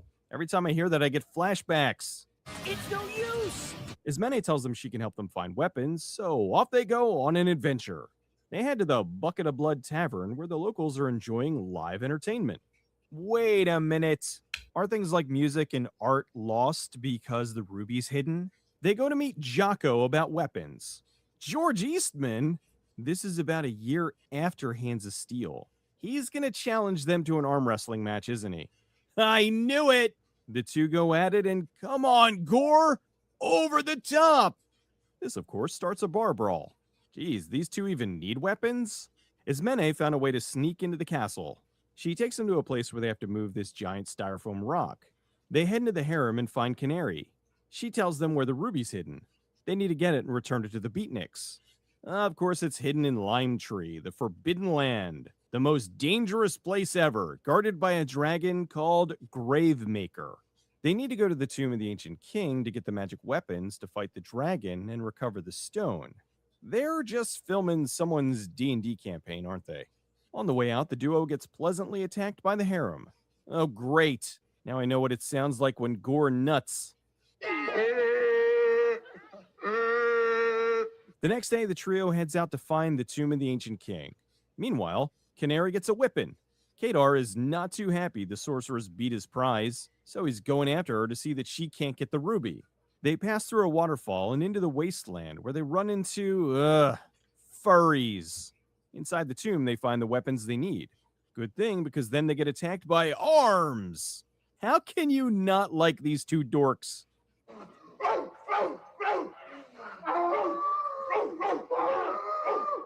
Over at Lime Tree, the sorceress and Dirt Master are searching for the ruby. How long does it take to do her hair? She tries to take it, but just sets off the burglar alarm. Kadar's sitting on the throne. The dragon shows up and eats the two. They head to Lime Tree and fight the swamp creatures. They then fight off Kadar's two top soldiers. Then they fight off the giant penis dragon. Did I say fight off? I meant cheese the dragon. I know I would. Her. We get in the hole. When it moves over the top, we kill it. They really did this. Once it's dead, they climb up inside and find the sorceress dead with the ruby. They get back to the entrance, and Gore tries to hump the water. They send Ismene with the ruby back to the tribe. Canary tries some mind tricks on Kadar, so he stabs her. Since Canary's dead, the ruby turns to stone. Ismene drops it, and it turns back into a ruby, meaning they can pick a new ruler. Hurry! Bring all the virgins! About those virgins. The barbarians find Canary and fight off some bad guys. They bring Is that picture incorrect? with the only two virgins, and if the ruby fits in their belly button, they can become the queen. Nope. Ebar wants to see if the ruby fits Ismene. I'm starting to think this is just his fetish. Hold her still and uncover her belly. It fits, so she's the new queen. Sure is a good thing she didn't have an outie. She tells him she's really Kara, the other orphan from the beginning of the movie. The two barbarians fight Kadar in the final battle. He goes to shoot him with his crossbow, but seriously? He forgot he's missing fingers? So the two impale him. Now with the curse lifted, they happily ride off into the sunset. The movie was shot mostly in Italy in 1986 for the Cannon Group during the Golden Globus years. After the success of Conan the Barbarian in 1982, many companies made their own sword and sorcery or sword and sandal films. Canon made Hercules 1 and 2 with Lou Ferrigno, which were fairly successful. They wanted to make their own barbarian movie to appeal to the European film market. The twin brothers Peter and David Paul were famous bodybuilders. They were pursuing acting careers and had small parts in DC Cab and The Flamingo Kid. With their over-the-top personas, the Cannon Group thought they'd be the right choice to front a new franchise. They called the movie The Barbarians, and the brothers quickly became known as the Barbarian Brothers. The movie cost around $3 to $4 million and had a 10-week shoot. It did okay theatrically, but did much better on home video and cable. The movie was supposed to be directed by Yugoslavian director Slobodan Siljan, but he was fired by the producers after a few days, and then called in Italian director Ruggero Deodato to take over. Classic bad guy Richard Lynch played Kadar. He had just done another movie for Cannon before this, Invasion USA. Sheba Alihani played the Sorceress, although that wasn't her real name. She was modeling in Italy at the time, and they couldn't pronounce her real name, so she just made one up. Apparently they gave her acting lessons, but ended up dubbing her voice in post. This was her only film. Ava LaRue played as Mene/Kara, and this was her first movie. She'd go on to have a very good career in soap operas like All My Children, The Young and the Restless, and a long run on CSI Miami. She's won numerous awards, including a Daytime Emmy in 2020 for The Young and the Restless. The brothers did a few more films specifically made for them, like Think Big, Double Trouble, and Twin Sitters. Sadly, in March of 2020, David Paul died of unknown causes. All that was said was that he died in his sleep. He was 62. The Barbarians, like almost all of Cannon's films, is a blast. The Paul brothers are hilarious. Here's these two giants acting like complete goofballs. Apparently that's how they were in reality. Just big lummoxes that enjoyed practical jokes and having fun. I like that they went silly with it. If they tried to make the movie serious, it wouldn't have worked, especially since these two were your leads. Honestly, they weren't the best actors, but who cares? This is a case of where they were hired specifically for their appearance. Kind of like Pamela Anderson on Baywatch. No one was watching her act. These are two humongous bad acting dolts that were having the time of their lives. You think while lifting weights in LA, they knew one day they'd be filming a movie in Italy? They were exactly what the movie needed, and I love them for it. Each one of their movies is an absolute treasure, and I look forward to talking about them all.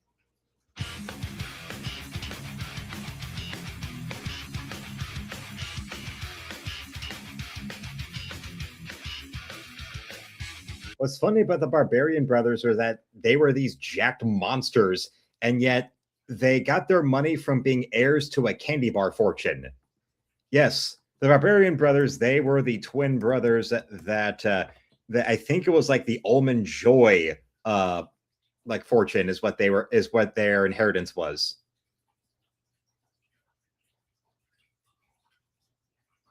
If I remember right. So, for all of eternity, yes.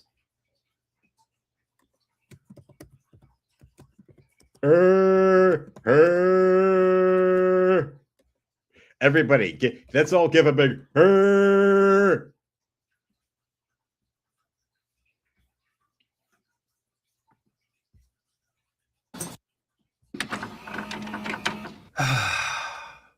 I've made you wait long enough. Yes. Indeed. This week, we're doing something special. I'm just going to warn you now before I say what it is. You're going to be very excited when I say what the movie is, but I think when we watch it, we're going to hate it because it's a comedy. And bad comedies are the worst. We are going back to the Barbarian Brothers well and doing Double Trouble, which looks like they're either cops or they're in a police station. I'm not reading it. I'm just looking at the image. I guarantee it's going to be terrible. I don't have the Brotherhood shirt on. No, you don't. But I have the Dave the Barbarian you knew shirt. I should have seen it coming. That was some foreshadowing. Look at you planning shit out. It's all up here, guys. We have our first sponsored segment on So Bad It's Good. our little show feels like it's almost grown up. So I'm hoping this is at least half as good as the Barbarians. But if it's not, we have something to help us. We already have mullets. We do. We have a variety pack. That's right. What do you got? So it's the Sweetwater variety pack. Bunch of IPAs. I have the Going Coastal IPA with pineapple. And I just took the Sweetwater Hazy IPA. All right. But I'm sure I'll be drinking many of them. I understand. I have something entirely different. Aaron brought her own beer. She's too good for What do you beer. have? It is not sponsored. Should I even say it? Fair enough. Yeah. To the Barbarian Brothers. Yeah. I'll blur yours out.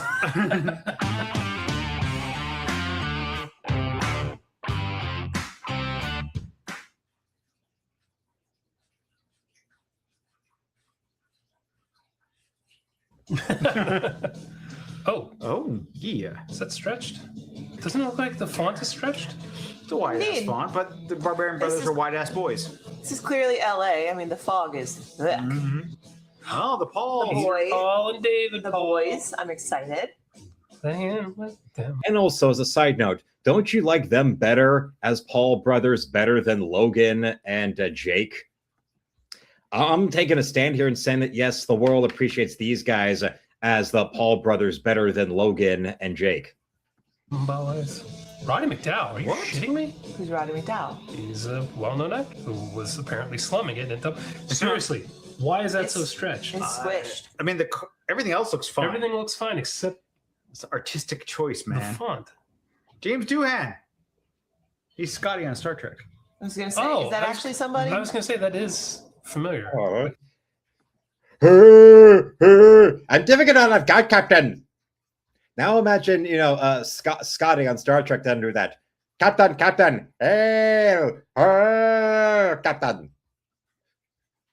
And yes, Forever agrees with me that the Paul brothers, the Peter and David Paul are much better than Logan and Jake. So he was in something other than Star Trek? I thought that's Apparently. I did not know that. Dave! Did you know? Carradine! Did you know? I did not. I would have waited for Dave. And I know Dave Carradine was Dave, blame him.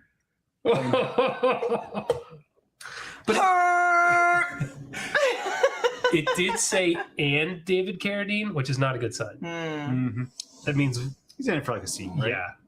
Yeah, one or two shots. It's like a Steven Seagal in the first half hour of Executive Decision, or that 2014 Godzilla where Bryan Cranston's all over the marketing and he's dead before we even see Godzilla. That's Bong. I love the driving in the beginning of all these shitty movies. What do we do for the credits? Let's just drive around. You need a permit for that. It's your funeral. Oh, that's a pretty good squib, actually. Yeah. Look at this guy. We're just gonna cut this dude's hand right off. Isn't that supposed to be plugged in? They didn't have batteries back then. I think that is what they're going to do. It's a grinder, so the they chain. should do the chain. But if it's a shitty movie, I bet they do the hand. Well, a hand is faster, right? With a grinder? Messier. Oh, that's lame. Boo! They need to use their Wouldn't it be easier imagination. to do the chain first and then Ooh. the font's over? I can't. Yeah. What is it? Cassette tape? Computer something or other, right? Credit card. Oh, that's one of them. Mm-hmm. So the her. The mullet. The her. That's what I said. Her. The her. Come on, man. Oh, you're killing me, Smalls. I'm stupid. So he's a master thief. Yeah. Obviously, they're very intelligent men. You'll know. Yeah. What are you gonna do? Why are you wearing my face? Doesn't he say that in Barbarian? When he first meets his twin.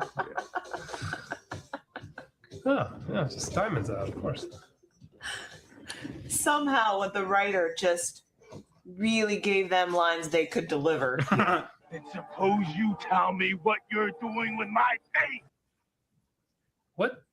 What is he wearing? It's like a night vision thing, but he still uses a flashlight.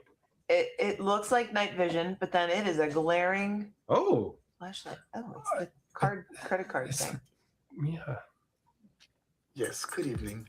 I'd like to report a burglary. So that's his calling card, a cat? Yeah. A cat burglar. Oh my god, that literally might be the joke. Oh no. Oh, that's terrible. Oh, one brother's a thief, the other's a cop. Oh, look at his little itty bitty sweatshirt. What do they call those? Crop God top? bless. Yeah. Oh. Is that a hooker? He was like Maybe. mid-thrust when he got the call. Oh, She looks she's familiar undercover too. too. Undercover. No, she was undercover. Oh. Oh no! That was chunky. Why? Well, it's funny. Why? Aren't you laughing? That was hot. Try to contain yourself, Aaron. Didn't even wax before the movie. Oh no. It's funnier if he's hairy. Yeah. He's taking the stairs to the 11th floor. He'll make it halfway up the first. He'd lose 17 pounds. He's an athlete. Look at this. The sweatshirt. The jeans. It's basically what girls wear now. Oh, I see. When he does it, it's cool. When I have my gut hanging out, everyone's like, oh. Wow. Oh my. Wow. It was like a 2 foot guy. Thank you. I think that's the brother that was hanged. Which one? The doofus. Which one? The cat burglar. Okay. Oh. The her guy? Yeah, I think he's the one. Is he the goofier of the two? He seems a little bit derpy.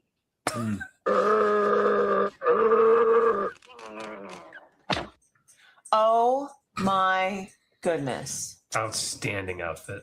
We need the full fashion analysis from our expert. Oh, I mean, it is kind of a staple of the show now.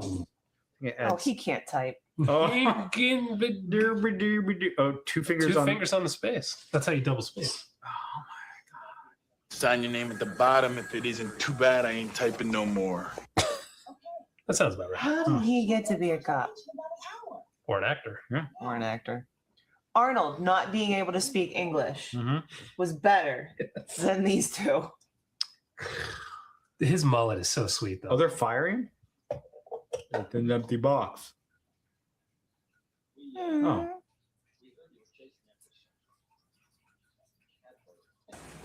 We heard you were chasing after some cat burglar.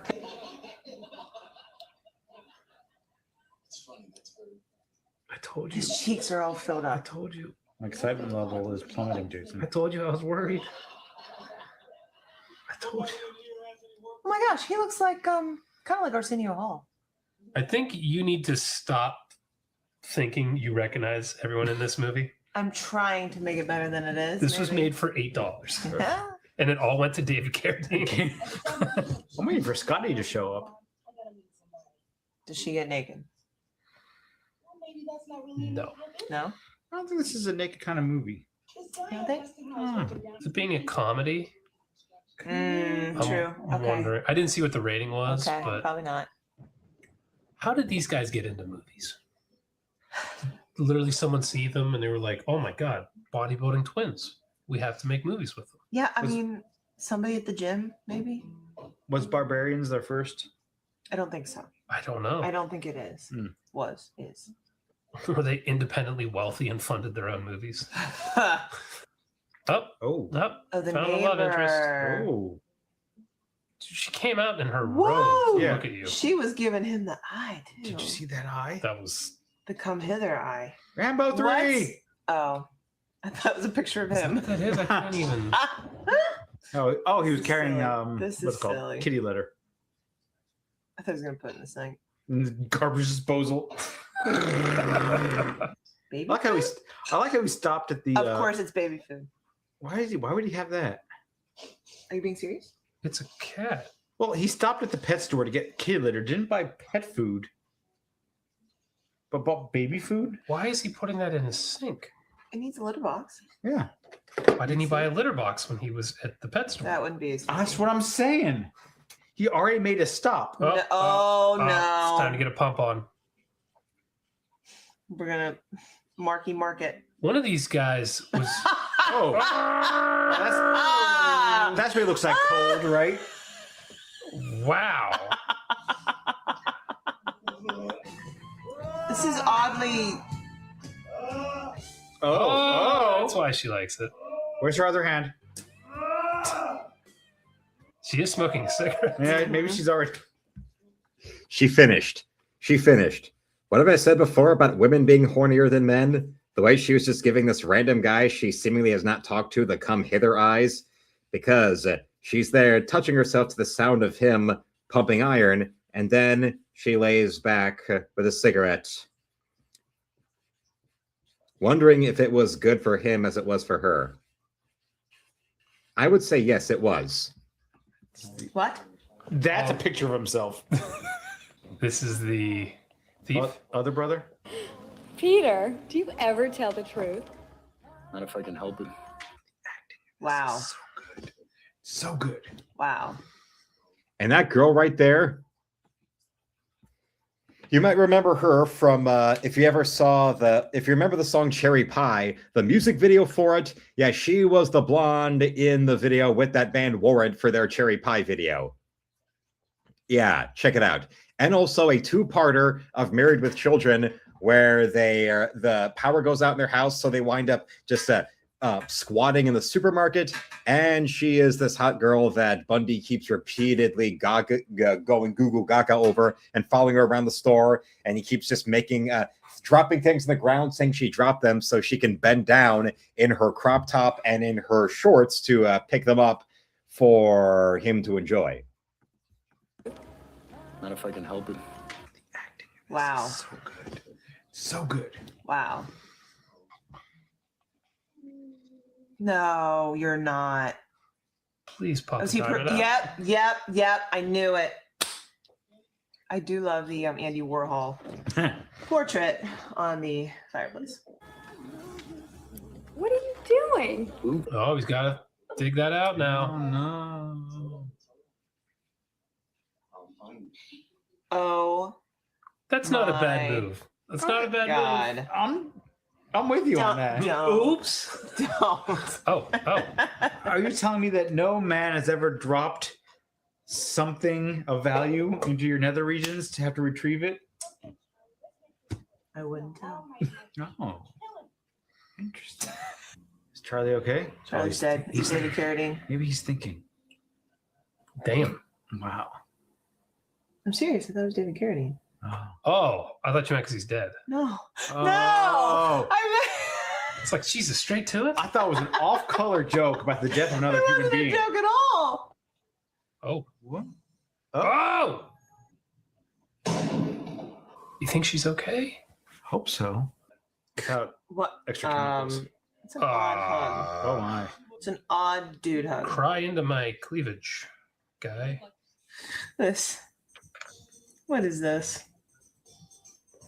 Oh, and they're gonna see his face. Oh. Wait, there was music in the video. They were playing back? Yeah. Okay, so the bad guys now are going to think it's the cop. Right. So they'll have to team up Mm-hmm. to stay alive and beat Roddy McDowell. Card back. It is a card. Okay. Hmm. This actor is phenomenal. Roddy McDowell? How dare you? He seems a little overacting to me. It's not my favorite McDowell. How many movies have these guys made? Or been allowed to make? Oh, seriously? Oh no. You know, if that had been his neck, he could have broken the rope. Oh, yeah.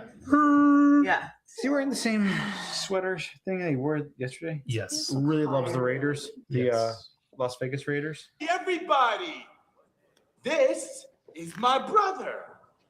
Well, they couldn't tell. Yeah, Yeah, you look nothing alike. You're wearing my face. If you hadn't said that, they would have never known. Mm-hmm. Well, you think that? I told you. Well, look, I got lucky when I picked the Barbarians. I got lucky.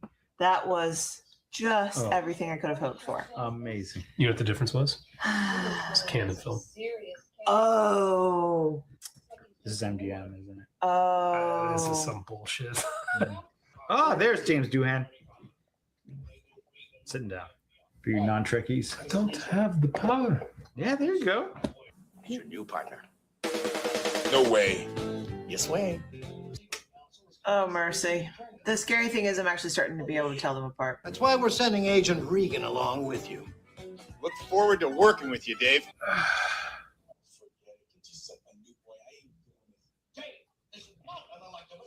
This is your fault. I am so sorry. I'm so sorry. I feel partially responsible, considering that I took us down this road. Hey, you know what? Someone sent us this DVD. It's their fault. It is their fault. It's not my fault. It's their fault. Yeah, it's none of our faults.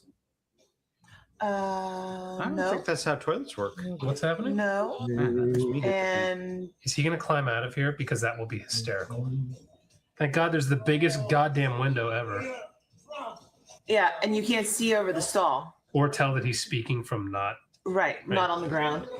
You didn't hear the screen be removed from the giant window. Didn't see the shadows move. Nothing. Both of you are ruining my fun.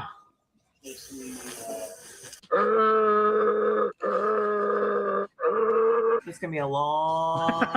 We're like route. 20 minutes in. That's it. That's it? I'm guessing. Oh my God. 30 minutes? He's making him go back where he came from. Did you notice he's wearing like light clothes and the other guy's wearing all So you black? can tell them apart. Yeah. My folks got these specially made tennis shoes. Sole about an inch thicker on the left side. Right side. How's that? No matter how much you shake it, the last strap always goes down your leg. I'm going to ask you guys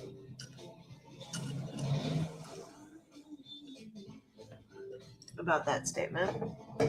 I've never pissed myself. If that's what you were asking. Ah, I think I'm just going to leave.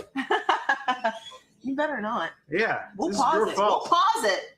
Oh, Mhm. you should. This feels like it's trying to be funny, but it doesn't know what funny is. This is trying to do funny dialogue It's so painful. without any kind of fun. I know. Like, it's so not good. It's not good.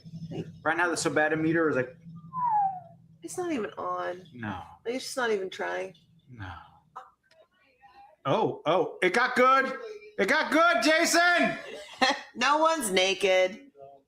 I'll take it. Oh, no, his Warhol. Oh my God. Somebody Look at him. defaced him. That dude just fell. Yeah, he did. Best take the head. This was a museum quality piece. I ought to know I stole it from a museum. Man, this hurts. This hurts. It's your favorite when people think they're funny, but they're not funny. It's my biggest pet peeve. I think that is your biggest pet peeve. He missed his holster. He missed his holster again. Just keep drinking. Oh my So God. it's a shtick now, right? It's not. He fell on purpose. Imagine them trying to watch when Steven Seagal hosted Saturday Night Live. Can't holster his gun. It's funny, Brian. It's funny. Did that guy always have a tear in his ass jeans? Ass jeans? It was there before, but it wasn't as big. Okay. Ass jeans. All right, I'm going with it. I'm going with it. Oh, look, he's eating his protein. Yeah. He's gonna he eat the is. protein. He's gonna eat it straight. No, not without what? Oh, Yeah, it's powder. He didn't really spit that out. oh. That was a terrible punch. I'm surprised that wasn't David Carradine on the other side of that door. Okay, that was actually really good. I'm proud. I'm proud of you, Ryan. I can't believe you'd make a joke like that. I would never. Dave, Why not let the machine do the work for you? Oh no. Those balls. Why the balls? I just want something to be entertaining. So you want to see that guy's balls? Isn't this entertaining? It'd be more entertaining than this. Yeah. We already saw some arse. That wasn't enough for you? Mm, I didn't see the arse. that was the fat ass arse. Oh, I forgot about it. You sure did. Ah. Ah, yes, you did. Oh, wider plates. Oh, come on. So you can't move. Turn your head to the side and roll the barbell up over your head. Over your head. I mean, maybe for your small womanly skull. You've got a melon head. Yeah, I don't know that I could do that. I can't wear hats. You go to that special hat store to get your I hat. do. Uh, Look how tight that is. That's super tight, or his neck is just that big. All he has to do is go, "Hurr," and it'll like expand. He needs to do that. Right? Like that needs to happen. I would be disappointed. That's the only line I remember from Barbarians. Hey, what is this? This thing. So he's gonna pull the steering wheel off. They're not even doing much to show off like freakish strength or you know what I mean? No. Right now it's just two brothers. It could be anyone. Literally. Why is it annoying when they're both there? Change your clothes. Talking to You Raiders. called it. I did. I can't even be excited about calling something. Knock, knock. Why am I annoyed? Even the music, I hate it so much. Oh no. What's he gonna do? Jump off the side? Yeah, we're just gonna repel. Yep. Definitely repelling. Okay. Good technique. Whoa. That's pretty cool. Whoa. That was actually very impressive. And now we're back to these guys. Closes his eyes. Oh! I like it. I like that. Let's just get more stunts. Getting away. Oh. Oh, goodness. Oh. Yeah, it's a satellite dish. Atlas. Yeah. Just thinking the same thing. Oh. Those things were heavy, though. They can still drive away, though. Yeah, it just broke the windshield. Oh, look how quickly he pushed out of the car, Pushed it though. away. They made it look like it weighed 10,000 pounds. Let's go, let's go. All right. That was the best joke in the movie. I had a good setup. That was moderately funny. There was a setup. Yeah, there was a setup. Something had happened 5 minutes before. Well, that's one theory I have. The other one has to do with breastfeeding. Okay, it's a breastfeeding joke. I'm drinking. What? Pineapple me. That guy's still unconscious? That is not how you Oh, check they're your all pulse. dead. Oh, Not. I'm gonna check your pulse right here. me too. Yep. Apparently, you're dead. Okay. All right. I could deal with them fighting. You want barbarian on barbarian action? Yes, I do. I beg to differ. Those are some very padded up stuntmen. Yeah. You see the underpad? Hey, Okay. All right, that was a thing. they actually moved pretty well there. Good grief.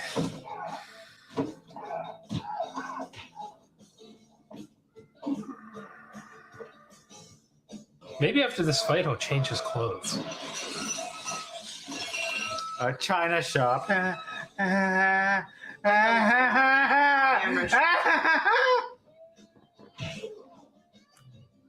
Oh no.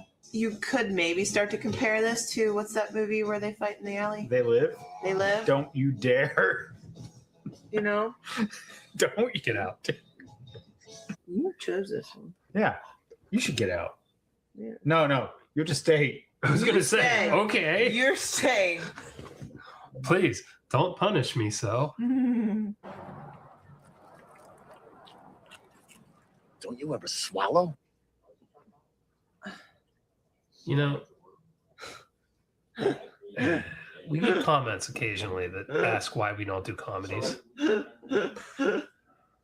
Bad comedies. They never get so bad they're good. Never. They can't. Never. Like, I really like hanging out with you guys, but right now, I don't want to be here. Could be anywhere in the world right now. You'd be We're upstairs watching on my couch. Double Trouble. Watching Joanna Gaines. Someone sent us another one of their movies, and it also looks like a comedy. Oh, because they fancy themselves funny. I hate this. Okay, so he changed. He changed. That's the cop. He did change. Yes. The one with the fat cheeks Yep. is the cop. Oh, you mean his cheekbones? Not See, he's- fat cheeks. They don't have fat cheeks. These guys are. One guy's got a he squished has, face. He has apples. Like, he has, like, little apples. Oh, but the one guy. Brother B, he fancies himself funny. So again, we have the guy on the left is the cop. The guy on the left is the cop. Yeah. hmm He's a little more angled. I don't see the angles. I see what you mean by up at the cheeks. The other guy also is up at the cheeks. You know how Aaron said before about the Atlas pose? Now they're at a restaurant called Atlas. A restaurant called Atlas. Thank you. I think we're going for Thank you. layers. Oh, I think this movie goes deeper than we think. First place. Oh no, you're right, Aaron. He's doing like comedy villain bad guy acting. Yeah. Yeah. Not just bad guy Yeah, acting. yeah. It's overacting. Just chewing the scenery, too much. as they call it. So that's what he did in Fright Night, but it totally fits because he's a late night TV host. Maybe that's just how he acts. Yeah. Brother A is on the right. Brother B is on the left. Mm-hmm. To me, he has a more like angled face. To me. All I can tell is that Brother A's face is taller, Mm. and Brother B's face is a little shorter. Mm. Yeah. It's a nice building. What do you think they did? Like, what do they do? What's the Lift one? weights. Like now, they haven't been in movies in 30 years. Banger. What do they do for? Yeah, probably a trainer. I I mean, would have that's, to think they owned a gym, yeah, or something, or It's got to be something fitness related, right? maybe they entered competitions, or Did they make a bunch of money from movies and they invested it and just lived off the dividends? invested it. Ew, why are we zooming in? oh god, Is he in his underwear? why would you be in? They're very on top of each other. Yeah. Well, they're brothers.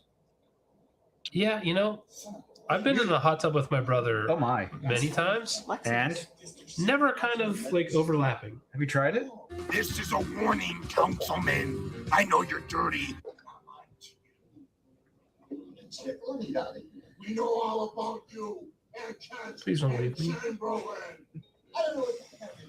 But if you did, it would be justified. Legally, I think you're covered. She keeps laughing. For the next Barbarian Brothers movie, Yeah. we're gonna save it for Dave, Okay. and then we're all gonna get out and run. Lock I'm him gonna in. take all the remotes with me, and we'll walk And the him in. beer. And the beer. Oh god. Oh god. No, he would Kool-Aid man through that wall. Hey, it's what I want to do to myself. Was that David Keating?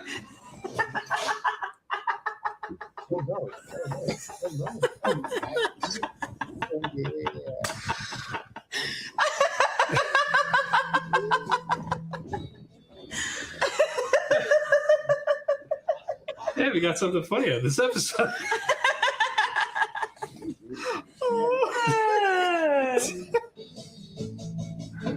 Oh no. They flipped his car, guys. They flipped his car. A BMW. Can you imagine renting this in the 90s? Maybe. Paying money for it? You mean? Maybe. Like this is your Friday night. Our Friday night. Whoever rented this probably would wind up being one of those people that was happy to see family video shut down because of COVID. I can't imagine it. Yeah, because it's our Friday night, and I'm going to spend the next week editing this. That's true. Your torture is only just beginning. You get to watch this over and over and over again. Good for you. Ooh, a super coupe. Wait. Oh, hey, something happened. Those were neat. They had a 3.8 liter, 6-cylinder.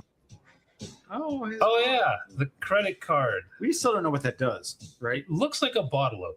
David! Oh! Carradine. Oh, he's looking puffy. Unwell.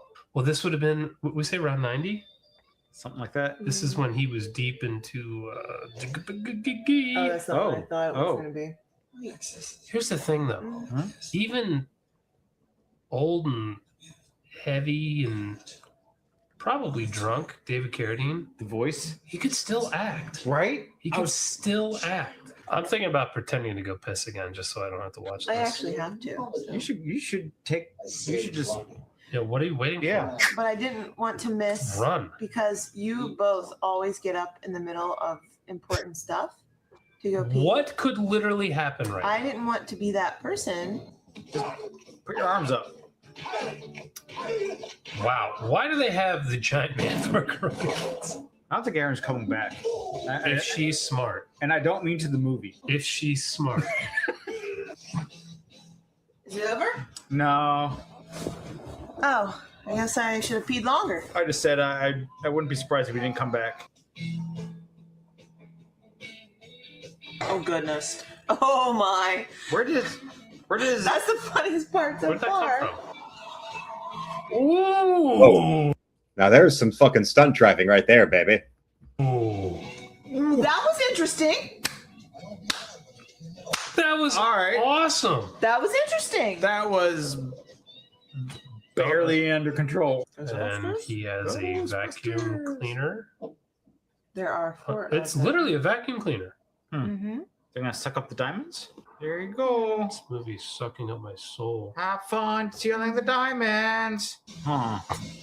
Oh, he missed a diamond. Oh, that's what this is for. Fabulous. Because you couldn't just dump them into a bag. I mean, that's actually pretty quick. There's a lot of small things. Oh, he poisoned everyone. It's a cult. Oh, I don't know why. Oh my But god. We don't care. Why is this movie still going on? I think we've all died and we're in hell. Purgatory. No, this is hell. No, this is hell. If it's worse than this, I can't imagine. Oh, they flipped over his plane. All right. Is that what we call a running Oh, gag? for goodness sakes. It's got $9 billion worth of diamonds on him. Mm-hmm. Oh, Sad. Pete's legit gonna catch him. Yeah. And beat the brakes off Like him then. by the time he gets to the next skid. Yeah, Thank right. you, Jesus. This is over. My prayers have been answered. That's all I need. There is a heaven. There is a God. There is an above because this Amen. is done. So no. Ah! Oh, what was it? Put that right in front of me because I think that was trash. Okay, splat, splat, splat. Yeah. This is horrific. This is why we don't watch comedies on this show. Are not good. The only reason we did this is because it had the barbarian. Those are my boys. Like those are my boys. It breaks my heart that we didn't enjoy this. It really does. Those are my boys. But this was awful. Yeah. Awful. I love that we were able to blast out the barbarians to people and let them see the joy that is that movie. I love it so much. Jesus the Christ, do not watch this movie. Is like the wood paneling in that room? You probably do because you have a weird affinity for wood paneling. I think it's great. I think Did it's you like have wood paneling in your house when you were young? my first bedroom when I was a kid in up in New York. Wood paneling. It was- Wood paneling is horrific. I thought it was comforting. Okay. And well, we've got ourselves a finished Xev right here. I think it looks fun. Tell me what you think about it. I haven't done a Xev in a good long while, so it was always nice to get back into a character I've not done for a long time, especially with now, with what we've been doing with streams being, having done more of characters that you recognize that I've done before, but also, the positive response towards, model making like it was for the Middle Earth model of the Missouri this past week. And, however long it'll take for us to do the model kit of the USS Missouri next week is going to be fun. Whatever that's going to be like, because remember, we've got the assembly, but then we also have the good old fashioned, painting of that to do as well. So until then, I want to thank you all for watching. Subscribe to the channel. We'll reach 10,000 subs. Become a member today and shop at my art store with the first link in the description, where you can buy my art or commission me or support me with a donation, or you can go and order issue 3 of my comic book Encrypted, where a regular copy is $5, an autographed copy is $10, an autographed and sketched in copy is $20, or you can get a 1-year subscription for $60, or 1-year subscription with your copies autographed for $90. Tomorrow, I'll have a new shorts at 5 p.m. Eastern, 5:30 and 6. I'll have a new video at 6:30, and I will be live again at 8. So until then, felines, slam it, lick it, suck it, and see you, Space Cowboy.